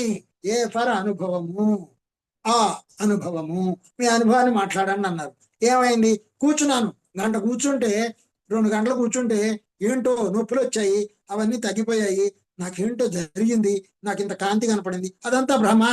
కాంతి కనపడితే భ్రమ. అవును, భ్రమే, కాలే. భ్రమ అంటే ఏంటి, భ్రమించేది. అదంతా అలా భ్రమించడం వలన నీకు ఇది తగ్గింది. ఆ వైబ్రేషన్, భ్రమ అంటే వైబ్రేషన్ లో భాగము, భ్రాంతి కాదు. సో కాబట్టి ఏంటనమాట, అంత స్పష్టత ఇక్కడ ప్రతి పదం వెనక ఉంది. ఈ పదాలు, అక్షరాలు, మాటలు ఇవన్నీ ఒక్కొక్కళ్ళు ఒక్కొక్క రకంగా చెబితే మనము మోసపోవడం జరుగుతుంది. ఎందుకంటే అక్కడ స్పష్టత లేనప్పుడు. ఇక్కడ స్పష్టత ఎక్కడ మీకు దొరికిందో దాన్ని మీరు స్పష్టంగా, ఇప్పుడు 10 మంది నడిస్తే దారి అవుతుంది కదా. అసలు 10 మంది నడిచే దారిలో మనం నడుస్తున్నామా, మనం కొత్తగా దారి వేస్తున్నామా? మీ దారి మీరు వేసుకోండి. 10 మంది నడిచిన దారిలో నడవడం ఫిజికల్ గా, భౌతికంగా, కానీ మెంటల్ గా అయితే మీ దారి మీరు వేసుకోండి. అదే బలమైన దారి, స్పష్టమైన దారి. మీకు ఏదైతే స్పష్టత వస్తుందో అదే మీ దారి. అర్థమైందమ్మా? అర్థమైందండి. ఇవాళ ఇంకొకటండి, దివ్య ప్రాణాయామం. నేను చెప్పాను ఇంత గట్టిగా చెప్తున్నానని కూడా మీరు ఫాలో చేయక్కర్లా. మీరు అదే మరి మీరు నా అనుభవం అనుకున్నట్టుగా, మీద. మీరు అనుకున్నట్టుగా మీకు ఎట్లా ఫోన్లు వస్తున్నాయి, మీకు అనుకున్నట్టుగా మీకు ఎట్లా అనుభవాలు ఎదురొస్తున్నాయి, మీకు అనుకున్నట్లుగా మీ వైబ్రేషన్స్ అన్ని ఎలా మారుతున్నాయి, మీ కళలో వచ్చినాయి మీకు ఎలా నిజం అవుతున్నాయి, మీ కల్లో వచ్చినాయి అవునా కాదా అనే ప్రశ్న ఎందుకు వస్తుంది? ఒక్కొక్కసారి ఎస్, కళలన్నీ నిజమని మీకెందుకు అనిపిస్తుంది చెప్పండి ఉమ్, కదా? అవును. కాబట్టి బీ ప్రాక్టికల్. మిమ్మల్ని ఉమ్, మీరు మిమ్మల్ని మీరు నమ్మండి, ఉమ్, కాదు. మీకు స్పష్టత ఎక్కడొచ్చిందో దాన్ని ఫాలో చేయండి. Follow your self. ఓకే అండి. అది ఓకే. అందుకే ధ్యానంలో కూర్చుంటే బాగా ఆ క్లారిటీ పెరుగుతుంది. అన్ని వినాలి. ఇప్పుడు నేను మీకు చెప్తున్నా, చాలా ఆశ్చర్యంగా ఉంటుంది నాకు. ఎంత అహంకారం అంటే, అసలు ధ్యానంలోకి వచ్చాక కూడా నేను మాట్లాడతాను. మొదట్లో కూడా ఎలా ఉండేవాడిని అంటే, క్లాస్ ఇలాగా చెప్పేది అసలు ఇలా కానే కాదు, ఇంకా బాగా చెప్పాలి. అసలు ఇంత అంబిగ్యూటీ ఏంటి, అసలు ఏం చెప్తున్నారు వీళ్ళు, అసలు వీళ్ళు చెప్పే దాంట్లో స్పష్టత లేదు అనేది నాకు చాలా క్లియర్గా ఉండేది నాకు. ఉమ్, మరి ఆ క్లారిటీ మనకు రావాలి. మనకు వాడు చెప్తున్నప్పుడే మనకు తెలియాలి ఎస్ సార్ నో. మనం ధ్యానం చేసేదాన్ని బట్టే మన క్లాస్ అర్థం అవుతుంది. ధ్యానము స్వాధ్యాయం అన్నారు, కానీ స్వాధ్యాయమే ధ్యానం వల్ల సారు. చూడండి అక్కడే ఉమ్, ఉంది కదా. అవును. నువ్వు అవును. ఎంత ధ్యానం చేస్తే అప్పుడు స్వాధ్యాయం అర్థం అవుతుంది. ధ్యానము స్వాధ్యాయము సజ్జన సాంగత్యం అన్నారు, ముందర సజ్జన సాంగత్యం వల్ల. ఉమ్, సో ఆర్డర్ ఉంది దానికి. అసలు సింపుల్ గా ఆయన ఎంతో క్లియర్ గా ఇచ్చుకుంటూ వెళ్ళిపోయారు. ధ్యానం చేయకపోతే, నువ్వు ధ్యానం చక్కగా చేయకపోతే స్వాధ్యాయంలో నీకేం అర్థం కాదు, స్వాధ్యాయం చేయకపోతే సజ్జన సాంగత్యంలో ఏం అర్థం కాదు. అందరూ భయంకరంగా కనపడుతూ ఉంటారు. అర్థమైందమ్మా? అర్థమైందండి. అలాగే వీళ్ళెందుకు ఇలా చెప్తున్నారు, ఇలా కాదు చెప్పాల్సింది అని నాకు ఎందుకు వచ్చిందనమాట. నీకు కొంచెం అతి తెలివి, అంటే నీకు ఉండాల్సిన దానికంటే ఎక్కువ ఉంది అని అర్థం. అందువల్ల అది రైట్ అనిపించట్లా నీకు. అయితే నువ్వు తెలుసుకో, వీళ్ళేంటి ఇలా చెప్తున్నారు కాదు, నీకు వచ్చిందా ఓకే, అయినా కూడా విను, ఓపిగ్గా విను, క్లారిటీ తెచ్చుకో, వెంటనే కొట్టిపడేయకు. ఇలా నాకు నేను చెప్పుకుంటూ వింటూ ఓపిగ్గా కూర్చునేవాడిని క్లాసుల్లో. ఉమ్, అదనమాట. నీకు ఓపిక ఉందా లేదా, నీకే తెలుసని అహంకారమా, నేను నువ్వు తగ్గించుకొని చూడు అక్కడ, వినక్కడ అని. ఏ క్లాసుల్లో నేను వేరే క్లాసుల్లో కూర్చున్నప్పుడు వాళ్ళు చెప్పేది నాకు సరిగ్గా ఎక్కకపోతే నేను కళ్ళు మూసి కూర్చుంటా ధ్యానంలో. ఉమ్, అదే వేరే వాళ్ళని నా క్లాసులో నేను అసలు కళ్ళు మూసి కూర్చొనివ్వను. నేను కళ్ళు మూసుకొని ధ్యానంలో కూర్చోండి అనేదాకా నేను ఎవరిని కూర్చొనివ్వను, కళ్ళు మూసుకొనివ్వను. అదేలేండి. నా కళ్ళలో చూస్తూ వినండి అంటాను నేను అందరినీ. నేను నిలబడి క్లాస్ ఉమ్, చెప్తాను, నాలోకే చూడండి ఉమ్, అంట. అంటే అహంకారంతో పాటు సెల్ఫ్ కాన్ఫిడెన్స్, ఉమ్, మనకు ఆ విశ్వాసం ఉండాలి. మనం చెప్పే దాని పట్ల ఆ క్లారిటీ మనకు ఉండాలి ఫస్ట్. అవునండి. ముందు మనం చెప్పేది మనకు 100% నమ్మకం ఉన్నదే అయితేనే మనం కన్వే చేయగలం బాగా ఎదుటి వాళ్ళకి. అనుభవైక్యవే. అందుకని ఇప్పుడు మీరు నిన్న ఉమ్, అన్నారు ఏంటి సార్, మీరు బాగా చెప్తున్నారు, మీరు ఎందుకు తక్కువగా మాట్లాడుతున్నారు అంటే, నాకు డౌట్ ఉంది, నాకు ఇంగ్లీష్ లో చెప్పడం రావట్లేదు అనేది నాకుంది, ఇంకా బాగా చెప్పాలని నాకుంది. ఉమ్, నేను ఎక్కడున్నానో నాకు తెలుస్తుంది, నేను ఇంకా బాగా చెప్పాలి, ఇలా కాదు అని నాకు అనిపిస్తుంది. దానికోసం నేను అక్కడ నా తల బద్దలు కొట్టుకుంటున్నా మాస్టర్స్ తోటి. ఉమ్, మీకు చెప్తే చాలా ఆశ్చర్యం, నిన్నటి క్లాసు ఇంగ్లీష్ లో నేను చెప్పిన దాంట్లో నాకు 50 మార్కులే వచ్చినాయి నా వరకు నాకు. ఉమ్, అంతకుముందు క్లాసుల్లో 20 నుంచి 30లోనే ఉన్నా నేను. ఉహు. నిన్నటి క్లాసులో నాకు 50 మార్కులు వచ్చినాయి. మరి నేను 100 మార్కులు తెచ్చుకోవాలంటే నేను ఎక్కడ బద్దలు కొట్టుకోవాలి నన్ను నేను కదా, మీకు ఎంత చెప్పితే నమ్మరండి. పొద్దున్న రమణమ్మ గారితో మాట్లాడా నేను. ఆ, ఆమె ఎళ్ళే ముందు, అమెరికా నుంచి వెళ్ళే ముందు లలిత సహస్రనామాల మీద వివరణతో ఒక క్లాస్ చెప్పారు. ఓకే. నాకు ఫోను చేసి, "నువ్వు మళ్ళొకసారి నా క్లాస్ విని ఏమన్నా సరి చేసుకునేదుంటే చెప్పవా?" అని అడిగారు. ఓ అంటే అమ్మా, నేను మీ క్లాస్‌ని సరిచేసేంత గొప్పదాన్ని నేను గాదు. ఓకే. నేను వింటాను. నా మనసుకి నిజంగా ఏమన్నా అనిపిస్తే చెప్తాను అని చెప్పానన్నమాట. అంటే ఎంత గొప్ప మాస్టర్స్ అంటే మీరు గాని, రమణ గారు గాని ఇంకా ఇంకా ఎదగాలి, ఇంకా ఎదగాలి అనుకుంటున్నారు మీరు. అవును. ఆ! ఇంకా ఏదో నేను తక్కువ చేస్తున్నాను అక్కడ, నాకు అర్థమవుతుంది కానీ నేను చెప్పలేకపోతున్నాను. అబ్బా ఈ వర్డ్స్ నన్ను చాలా ఇబ్బంది పెడుతున్నాయి, ఈ కన్స్ట్రక్షన్స్, ఈ గ్రామర్ అలా అని నాకు అనిపిస్తూ ఉంటుంది అనమాట. మీరే అలా అనుకుంటే మేము ఇంకెన్ని సార్లు జూసుకోవాలో మేము చేసే వాటిని. ఏం లేదు, అది స్పష్టత ఉంటే చాలు నాన్న. తెలుగులో ఉన్నంత స్పష్టంగా నేను ఇంగ్లీష్లో చెప్పలేకపోతున్నాను అనిపిస్తుంది. తెలుగులో కూడా ఇంకా చాలా ఉంది, తెలుగులో మాత్రం చెప్పడానికి నాకు ఆ అవగాహన శక్తి 90% పైన ఆ యొక్క మెడిటేషన్ ఇచ్చింది నాకు. కానీ ఇవాళ మీరు చెప్పారు చూసారా అండి, ఆ సేత్ అనే పదం గురించి శ్వాస, శ్వాస అంటే శ్వాస. ఆ, ఇది బ్రిడ్జ్, మన సోల్కి బాడీకి బ్రిడ్జ్. అసలు అమేజింగ్ అంటే అమేజింగ్ అండి. ఆ విజ్డమ్ మాత్రం మేము ఎన్ని జన్మల పుణ్యం చేసుకున్నామో ఆ విజ్డమ్ తెలుసుకోవడానికి కోసం. థ్యాంక్స్ అండి. అవును. అంతే. నాకు ఇంకెవరైనా కూడా మాట్లాడతాం, మాట్లాడండి మాస్టర్స్. మాట్లాడండి. సార్ మీరు అన్నట్లే ఇప్పుడు మీరు ఇంగ్లీష్ ఇంప్రూవ్ చేసుకోవాలంటున్నారు కదా, అలానే అంటే ఇప్పుడు మీరు మీ మార్కులు ఇచ్చుకుంటున్నారు 30%, 50% అలా అని. సో దానికి మనం ఏం చేయాలి ఇంప్రూవ్ చేసుకోవాలంటే? ఆ, ఆ టైంకి రావాలి అంటే మనకి మామూలుగా అయితే అవన్నీ వర్డ్స్ తెలుసు, ఆ ఆ, టైంకి రావట్లేదు. సో మరి అవును. దాని మీద అలా రావాలి అంటే ఏం చేయాలి? ఏం లేదు, మనం ఇలా మాట్లాడుతూ మనం చెయ్యాలి అనుకొని మనం ధ్యానం చేస్తున్నప్పుడు ఏంటంటే all of a sudden that flow will come అనమాట. ఆ మాస్టర్సే మన ద్వారా మాట్లాడుతున్నారు పూర్తిగా. అంటే మన ఈగో, నేను, నాది, నాకు ఇంకా రావాలి కావాలి, 50% దగ్గర ఉన్నాను అంటే నేను అనుకుంటున్నాను ఇక్కడ నేను. ఉమ్, ఓకే. సో ఆ మాస్టర్స్ సహాయం బాగా జరగాలి నా లోపల నుంచి. ఆ మాస్టర్స్ పూర్తిగా మాట్లాడాలి అంటే ఇప్పుడు పరమహంస యోగానంద గారికి జరిగింది కదా. ఆయన 40 నిమిషాలు 20 నిమిషాల పాటు ఆయనకి చెమటలు పట్టడం, మాట్లాడలేకపోవటం, ఏంట్రా బాబు నాకు ఈ పరీక్ష, నేను ఇంగ్లీష్లో మాట్లాడటం ఏంటి, నాకు అసలు రాదు కదా అంటే టకామని స్టార్ట్ అవటం. అలా శంకరాచార్య వారికి కూడా అలా జరగడం. శంకరాచార్య వచ్చి గేదె ద్వారా వేదాన్ని పలికించడము, మరి అవన్నీ దున్నపోతు ద్వారా చెప్పించడం, అవన్నీ జరిగాయి కదా. సో ఇప్పుడు ఇప్పుడు దున్నపోతే ఎంత నిమిత్త మాత్రం ఉంటుంది అసలు చెప్పండి, దానికి ఏం తెలుసు? అవును.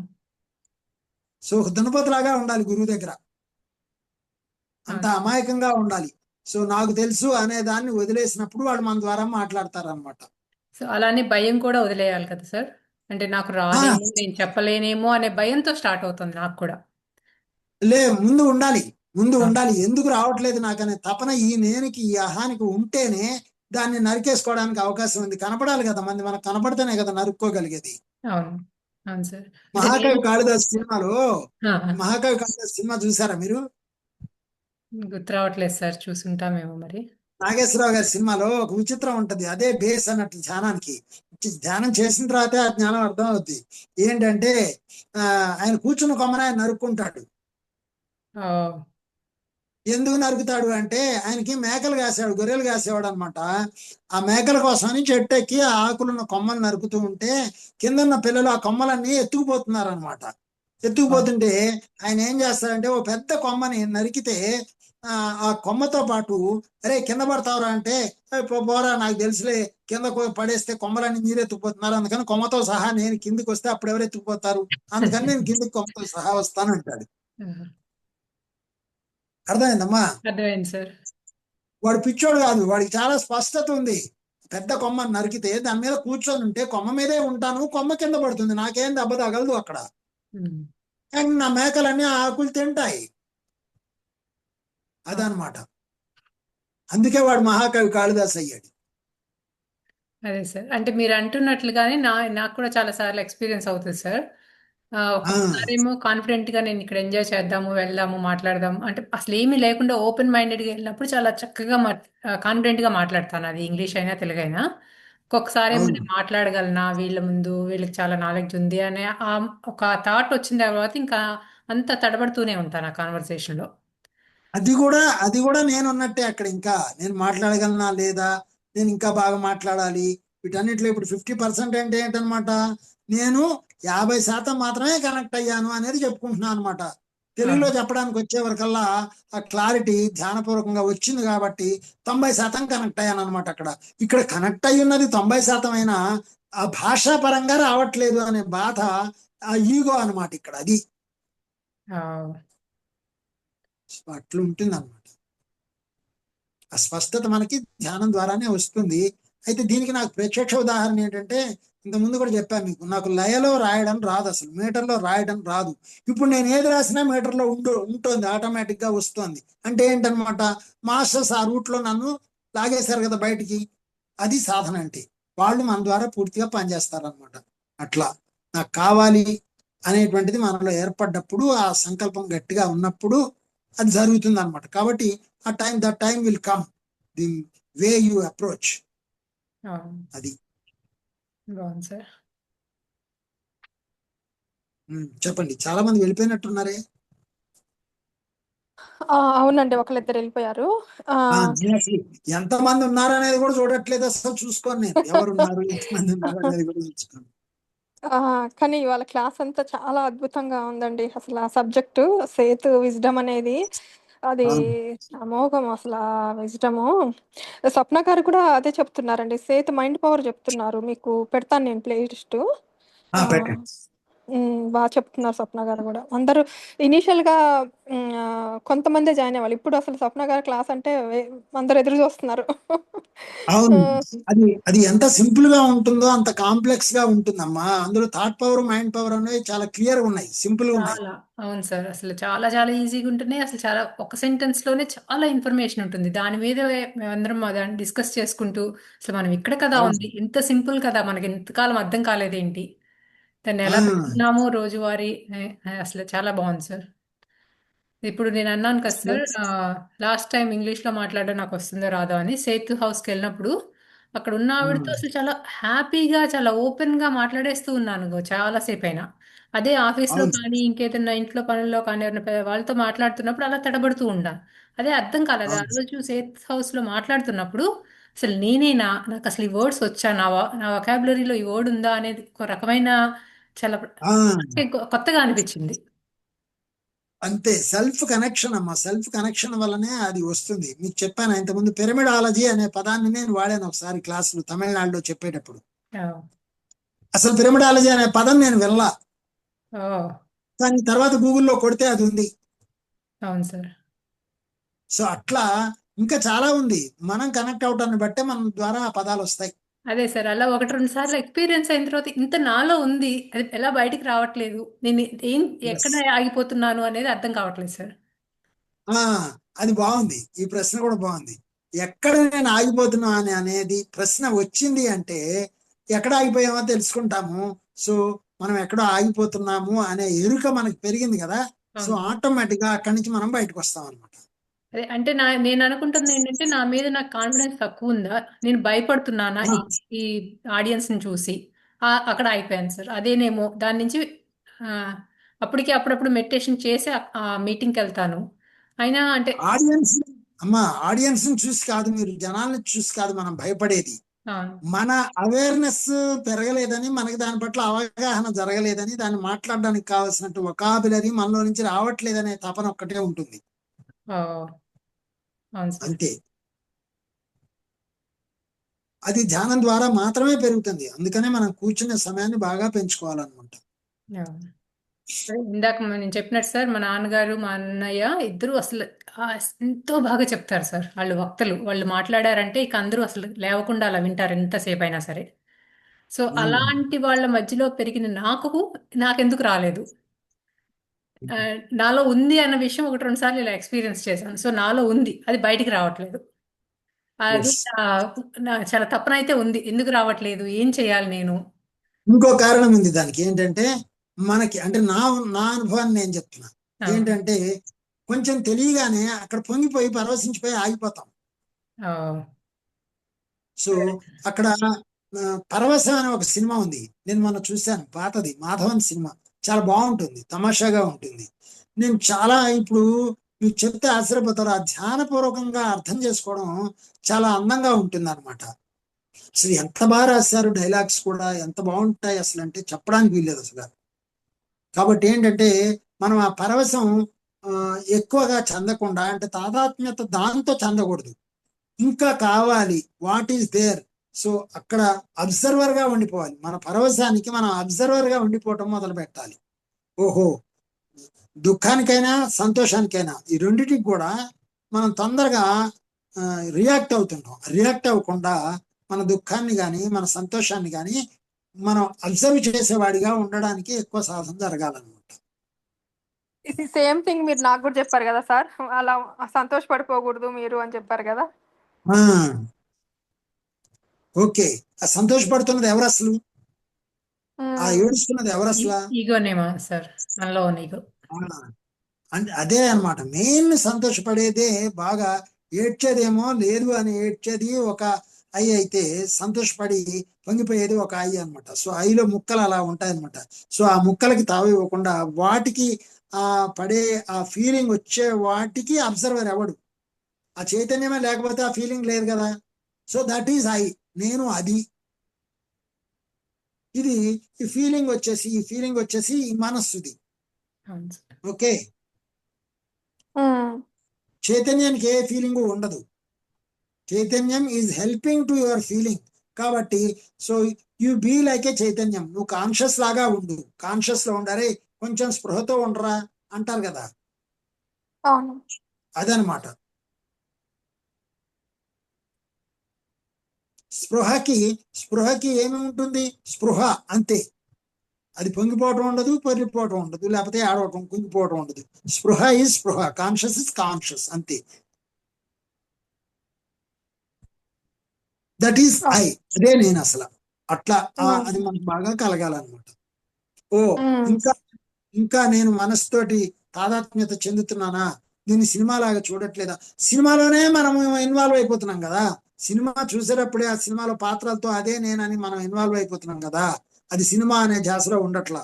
సో ఈ సినిమాలో నేను నాకు సాక్షిగా ఉండాలి.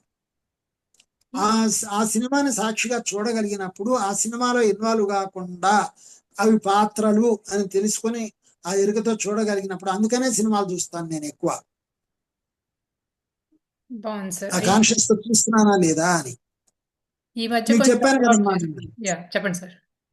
నిన్న మీకు చెప్పాను కదా మణి మేడం, ఏంటి అంటే ఆ అదేంటి, ప్రేమ గురించి పాట ఉంది కదా. ఏంటది? ప్రేమ అంటే లోకంలో ఎవ్వరికీ తెలియదు, ఆ ప్రేమగాక ఇంకేది నీకు నాకు తెలియదు. అబ్బా, ఎంత బాగుంది అసలు నిజంగా. ఆ ఫీలింగ్ తో చూస్తే అసలు ప్రేమ అంటే నేను, అంతే. నేనంటే ప్రేమ, ప్రేమ అంటే నేను అనేది నాకు తెలిసింది, మీకు తెలిసింది, ఇంకెవరికి తెలిసింది? ఎవరికి తెలియలేదు కదా. Conscious is love, love is conscious. ఆ కాన్షియస్ ఈజ్ హెల్పింగ్ కదా, కాన్షియస్ హెల్ప్ చేసేది. ఆ ప్రేమే లేకపోతే ఈ హెల్ప్ జరగదు కదా. సో కాన్షియస్ యొక్క అదర్ వర్డ్ ప్రేమ లేదా స్నేహం. ప్రేమ స్నేహం అంటే కాన్షియస్, ఇంకోటి కాదు అనేది అర్థమైతే అసలు ఈ ప్రేమ ఏమైపోతుంది అప్పుడు? అదనమాట. అంత అది దాంతో మనం తాదాత్మ్యత చెందాలి. కాన్షియస్ తో మనస్సు తాదాత్మ్యత చెందితే మనస్సు మాయమైపోతుంది, ఈ కోరికలు ఉండవు. ఓ అదే నేను అయ్యాక ఇంకా దీని గురించి ఎందుకు అనేది తెలుస్తుంది అన్నమాట. అదే అందులో అంటాడు కదా, 3 ముళ్ళు వేసేది కోరికలు విప్పటానికో ఏదో అంటాడు ఆ పాటలో. 3 ముళ్ళు వేసేది కోరికలు విప్పటానికి అంటారు ఆ పాటలో. అవును. సో అది మనం నాకు ఒక అర్థం కాలే ఆ లైన్, ముళ్ళు వేసేది కోరికలు విప్పటానికి ఏంటి అర్థం కాలే నాకు ఆ లైన్. ఎంత బాగుంది అసలు నిజంగా. 3 ముళ్ళు వేసేది కోరికలు విప్పటానికే అంటే ఏంటనమాట? మనలో ఉన్న కోరికలన్నీ రాలిపోతాయి విప్పితే. మూట కట్టుకొని ఉంటే రాలవు కదా. సో నువ్వు నేను అనేటువంటి దాన్ని మనం బంధం వేసుకొని నేర్చుకుంటాం అనమాట. నా నుంచి నేను, నాలోని భాగం నువ్వు. మరి భార్య భర్తలో సగభాగం అంటే అర్థం ఏంటి అసలు? అసలు భాగస్వామి అనకూడదు అని చెప్పారు నిన్న గరికపాటి వారు. భాగమే కానీ విన్నామండి అది. భాగస్వామి కాదు. ధర్మ ధర్మ ఏంటది అది అన్నారు, ఇది చెప్పారండి. ధర్మేశ కాదు కాదు, మనం ధర్మంగా బతకటానికి ఆమె మీకు పార్ట్నర్ గా ఇచ్చారు అంతే. ధర్మ అంతే. పత్ని అట్లా అట్లా అనాలి కానీ లైఫ్ పార్ట్నర్ కాదు, ఇది బిజినెస్ కాదన్నాడు. అదనమాట. మీరు నాకు పంపించారు, అది చూసాను. అయితే నిజానికి భాగస్వామి అనేదానికి కూడా ధ్యానపరంగా అర్థం చెప్పచ్చు ఉంది తీసుకుంటే. భాగస్వామి అంటే, స్వామి అంటే ఎవరు? స్వామిని వదిలేసిన వాడు స్వామి. కాబట్టి భాగస్వామి నీ స్వయాన్ని వదిలేయటానికి నీ సహాయం చేస్తున్నటువంటి స్వామి, తనను తాను త్యాగం చేసుకున్నది కదా. కాబట్టి వాళ్ళు ఏంటంటే లౌకిక అర్థంలో లోకం కోసం మాట్లాడగలరు కాబట్టి అలా మాట్లాడతారు వాళ్ళు. ఇప్పుడు మాటల చమత్కారము గారడి కాదు, కావాల్సింది సత్యము అని చెప్పడానికి ధ్యానం. అక్కడ ఏంటంటే మాటల గారడి అవసరం లోకం కోసం అయితే. అంటే ఓన్లీ లైఫ్ పార్ట్నరే కాదండి, మన చుట్టూ ఉన్న వాళ్ళంతా మనకి నేర్పడానికి వచ్చిన మాస్టర్సే కదా. అందరూ భాగస్వాములే. బిజినెస్సే. అసలు బిజినెస్ అంటే ఏంటమ్మా? నేను చెప్పాను మీకు ఇంతకుముందు. వ్యాపారము అంటే అపారముగా వ్యాపించి ఉన్నది వ్యాపారము. ఈ వ్యాపారం అంతా ఏంటి? నేర్చుకోవడం కోసం జరుగుతున్న వ్యాపారం. లాభము, నష్టము ఇవన్నీ మనం పెట్టుకున్న పదాలు. కానీ ఆత్మ ప్రగతి అంటే లాభమే కదా. అవునండి. మరి ఆత్మ ప్రగతి లేకుండా పడిపోతే నష్టమే కదా. అవును. జరుగుతుందంతా వ్యాపారమే కదా. మరి ఇక్కడ డబ్బు కోసం జరిగే వ్యాపారం కాదు ఇది. జ్ఞానంను వృద్ధి చేసుకోవడానికి జరుగుతున్న వ్యాపారము. అంటే ఒకళ్ళు భార్య మన దగ్గర బాధ పెట్టినా, ఒకళ్ళు మన సంతోష పెట్టినా అక్కడ అంతా ఆత్మ పురోగతికి. అసలు మొట్టమొదటి భార్య దగ్గర కాకపోతే భర్త, భర్త దగ్గర కాకపోతే భార్య ఎక్కడ నేర్చుకుంటారమ్మా? అవునండి. అవును. వాళ్ళిద్దరి మధ్యలోనేగా అసలైన వ్యాపారం జరిగేదంతా. అవును. 6 నెలలు కలిసుంటే వాళ్ళు వీలవుతారంటారు. మరి అన్నేళ్ళు కలిసుంటారు గదా! ఒకళ్ళ నుంచి ఒకళ్ళు ఆ గుడ్ క్వాలిటీస్ తెచ్చుకుంటారు గదా! అంతేకాదు, ఈ బట్టలు ఇప్పుకునే దాని గురించి మాట్లాడొద్దు అసలు. మొత్తం బట్ట బయలు అంటే ఏంటనమాట? ఓపెన్ గా ఉండడము, ఒకరికొకరు ఓపెన్ గా ఉండడము, మనస్సులు రెండు ఓపెన్ అయి ఉండడము, అది బట్ట బయలంటే. ఓకే. ఓకే. మనస్ఫూర్తిగా బతకడము, లోపట ఏమీ లేకపోవడం. భర్తకి తెలియకుండా భార్య గాని, భార్యకి తెలియకుండా భర్త గాని ఏమీ చేయకూడదు. పూర్తిగా ఒకరికొకరు ఓపెన్ గా ఉండాలి. అది బట్ట బయలంటే. అర్థం అవడం చెప్తాడా? చెప్పారండి. ఆ పాట చూసినా నాకు నిజంగా మీరు చెప్పే వరకి నాకు అర్థం గాలేదు. లేదండి, నేను ఎప్పుడు అక్కడి నుంచే చూస్తాను, అక్కడి నుంచే ఆలోచిస్తాను. కాబట్టి నేను రాసేవి కూడా 3 అర్థాలు ఉంటాయి ఎప్పుడు. లౌకికంగా తీసుకున్న వాళ్ళకి లౌకికంగా ఉంటుంది, స్నేహపూర్వకంగా తీసుకున్న వాళ్ళకి స్నేహపూర్వకంగా ఉంటుంది, ప్రేమతో తీసుకున్న వాళ్ళకి ప్రేమగా ఉంటుంది, ఆధ్యాత్మికంగా తీసుకున్న ఆధ్యాత్మికంగా ఉంటుంది. అట్లా మనం ఎటువైపు నుంచి చూస్తామనేది అది మనం బట్టి ఉంటది. అంతే. వాళ్ళ యొక్క సంస్కారం, వాళ్ళ ఆలోచన విధానాన్ని బట్టి ఉంటుంది అంతే.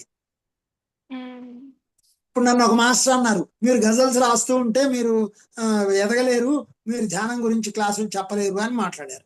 ఓకే అండి, థ్యాంక్ యూ అన్నా. చాలా పెద్ద నన్ను కూడా మాస్టర్. అంటారండి, ధ్యానం చెప్పించాలి గాని క్లాసులు బుక్ రీడింగ్‌లు చెప్పితే ఎదగలేమంటారు. అట్లా రకరకాలుగా చెప్తా ఉంటారు కానీ కానీ నా ఎవరు సోల్ ఎట్లా ఎదగాలి అట్లా ఆ! ఎదుగుతారమ్మా. నా సోల్ నాకు బుక్ రీడింగే చేయమని చెప్తది. ఆ మరి నా సోల్ మాట నేను వినాలి గదా! నేను చెప్తాను వాళ్ళకి. అంతే. చాలా మంది అసలు చదవాల్సిన అవసరం లేదండి, నాకు కూర్చుంటే చాలా అన్ని తెలుస్తాయి అంటారు. ఆ! ఓకే ఆ! అండి, మీకు తెలిస్తే సంతోషం. మీరు మహాజ్ఞానులు కాబట్టి మీకు తెలిస్తే, మాకు చదవకపోతే మాకు తెలియదు. హ్మ్. అట్లా అని పత్రిజీ మరి 1,00,000 పుస్తకాలు ఎందుకు చదివారు? ఆయన పుస్తకం ముట్టుకోగానే పుస్తకంలో ఏముందో అర్థం అయిద్దంట. అయినా మొత్తం చదివేవాళ్ళంట. మరి ఎందుకు చదివారు ఆయన? ఇది విన్నామండి. వివేకానందుడికి గూడా 2 పుటలు తిరిగేగానే మొత్తం సారమంతా వచ్చేస్తదంట గదా! మరి అదే పుస్తకం టైటిల్ చూడగానే కూడా పుస్తకంలో ఉన్నది చెప్పేవాడంట వివేకానంద స్వామి. ఓహ్! ఇది వినలేదు కానీ 2 పుటలు తిరిగేగానే మొత్తం ఆ, తెలిసిపోయేది తనకి అనేది విన్నాను. సో అంటే మనం అంత దాకా ధ్యానం జేసి తెలుసుకోవచ్చు చదవకుండా. లేదా చదువుకుంటా పోతూ మన సోల్‌ని అంటే అన్నీ మన చాయిస్‌లోనేమో.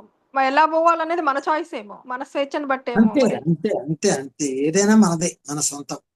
ఇది అందుకే రాంగ్ గాదు, చెప్పేవాడు, అది రాంగ్ గాదు. అంతే గదండీ! మనకి ఎలా స్పష్టత వస్తే దాన్ని ఫాలో చేయడమే. అంతే. హ్మ్.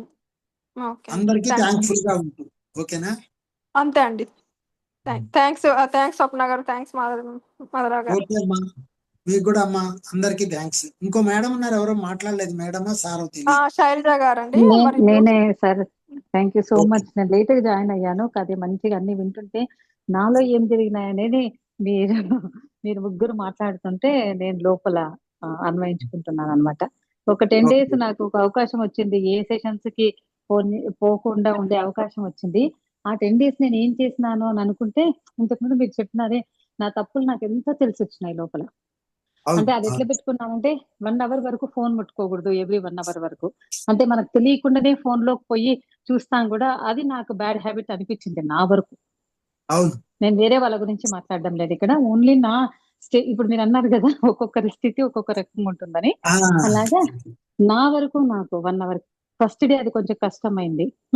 ఫస్ట్ డే నాకిష్టమైంది ఒక యోగాత్మకత జరుగుతున్నప్పుడు దాంట్లోకి సెషన్‌లోకి పోదాము అని మనసు పీకిండేది. ఆ తర్వాత నాకు కంట్రోల్ అయిండేది చూసుకున్నాను నేను.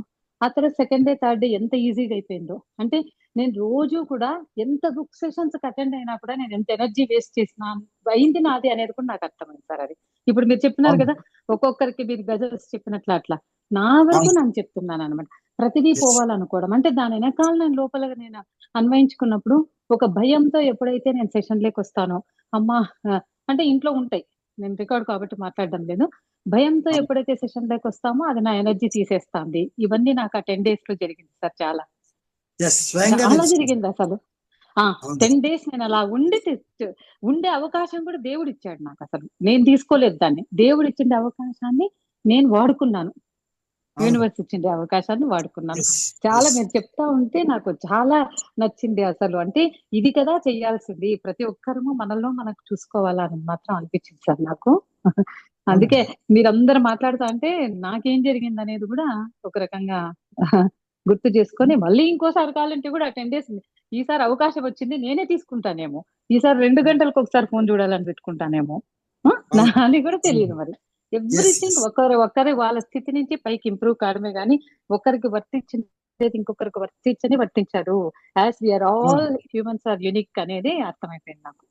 యా అంతేనా ఆ, కరెక్ట్ గా ఒకరేదో అర్థంలో చేస్తాన్నారని మనం అర్థంలో చేసేకి చూసుకోవడమే ఒకరేదో చేస్తాన్నారని మనం పోయినామంటే మాత్రము అక్కడ పప్పులో Yes. కాలే ఇస్తాం. అంతేకాని మనకు వచ్చేది మనకి మన పైన కాన్సన్ట్రేషన్ లోపల చేసుకుంటేనే లోపల ఏం జరుగుతా ఉంది, బయట అవును. ఎప్పుడు నాకు ఎనర్జీ వేస్ట్ అవుతుంది, ఎప్పుడు నాకు రిటైన్ అవుతుంది, ఇంకా నేను ఏం తప్పులు చేస్తున్నాను, ఇవన్నీ చేసుకుంటేనే వస్తుంది అనేది చాలా అర్థమైంది సార్ ఆ 10 days లో. మళ్ళీ అయితే అప్పుడు కూడా వచ్చింది ఒక ఆలోచన. ఫైనల్ గా ఒక విషయం ఉంది అమ్మా, ఏంటంటే స్పర్ధయా వర్ధతే విద్య అని ఒకటి ఉంది. ఇప్పుడు అంతే ఎదుటి సార్. వాళ్ళని చూసి అసూయ చెందకుండా స్పర్ధ అంటే పోటీ, అరే వాళ్ళకి ఇంత వచ్చినప్పుడు నాకెందుకు రాదు అనే ఆలోచన మనకు అదే వచ్చినప్పుడే మనకి ఎదుగుదల హెల్తీ ఉంటుంది. హెల్తీ కాంపిటీషన్ అంటారు దాన్ని. అవును, అది ఒప్పుకుంటాను. ఆ, that is healthy competition. Yeah, అది అది కూడా సరే.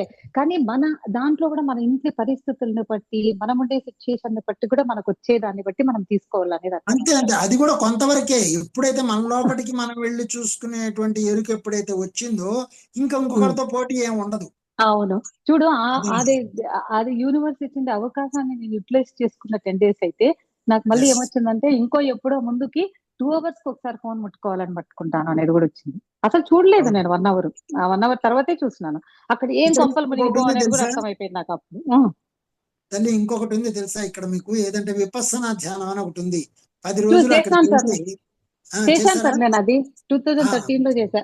ఆ, అదే మీరు చెప్తా అనేది గుర్తొచ్చింది. ఆ 10 days కూడా మనం ఆ, కావాలనుకుంటే కూడా ఆ విపాసన అనేది మనమే పెట్టుకోవచ్చు. డిజిటల్ డీటాక్స్ అని ఏదేదో వచ్చినాయి అనమాట. అప్పుడు భలే ఆనందం అనిపించింది అసలు. అంటే నేను అంటే ఇక్కడ ఏమంటే నేను ఉండలేనేమో అనుకున్న దాన్ని ఉండగలను అనేది నిరూపించుకున్నాను నేను. ఏం లేదు, ఇక్కడ నా పర్సనల్ ఉదాహరణ ఇంకొకటి మీకు చెప్తాను. ఏంటంటే నేను ఈ చెప్పండి. గజల్స్ రాస్తూ ఉంటాను కదా, రాస్తూ ఉన్నప్పుడు ఇవాళ ఏం రాయొద్దు అని సడన్ గా అనుకుంటా. నేను అనుకుంటే ఆ రోజు రాయాలనుకున్నా రాదు తెలుసా అండి. ఖచ్చితంగా లాక్ పడిపోతుంది అలాగా. అలాగే అవును, ఈ రోజు అలవోకగా చక్కగా రాయాలి అనుకుంటే ఆ రోజు 2, 3, 4 కూడా వచ్చేస్తాయి. అలా అన్నమాట.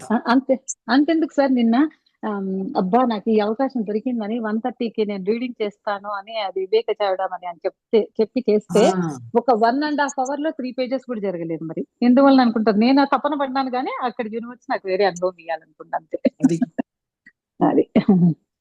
అట్లా ఉంటుంది. Thank you so much sir. మీతో మాట్లాడతా అంటే thank చాలా you. బాగుంటుంది, చాలా బాగుంటుంది మీతో మాట్లాడతా అంటే. ఎన్నో తెలుసుకున్నాను. థ్యాంక్ యూ తల్లి, థ్యాంక్ యూ అమ్మా, థ్యాంక్ అందరికీ యూ. ధన్యవాదాలు. Thank you Swapna, thank you Mani, yeah thank you sir. Thank you thank you అమ్మా. అండి. Will meet again next Sunday. Thank you. Bye. Bye అండి.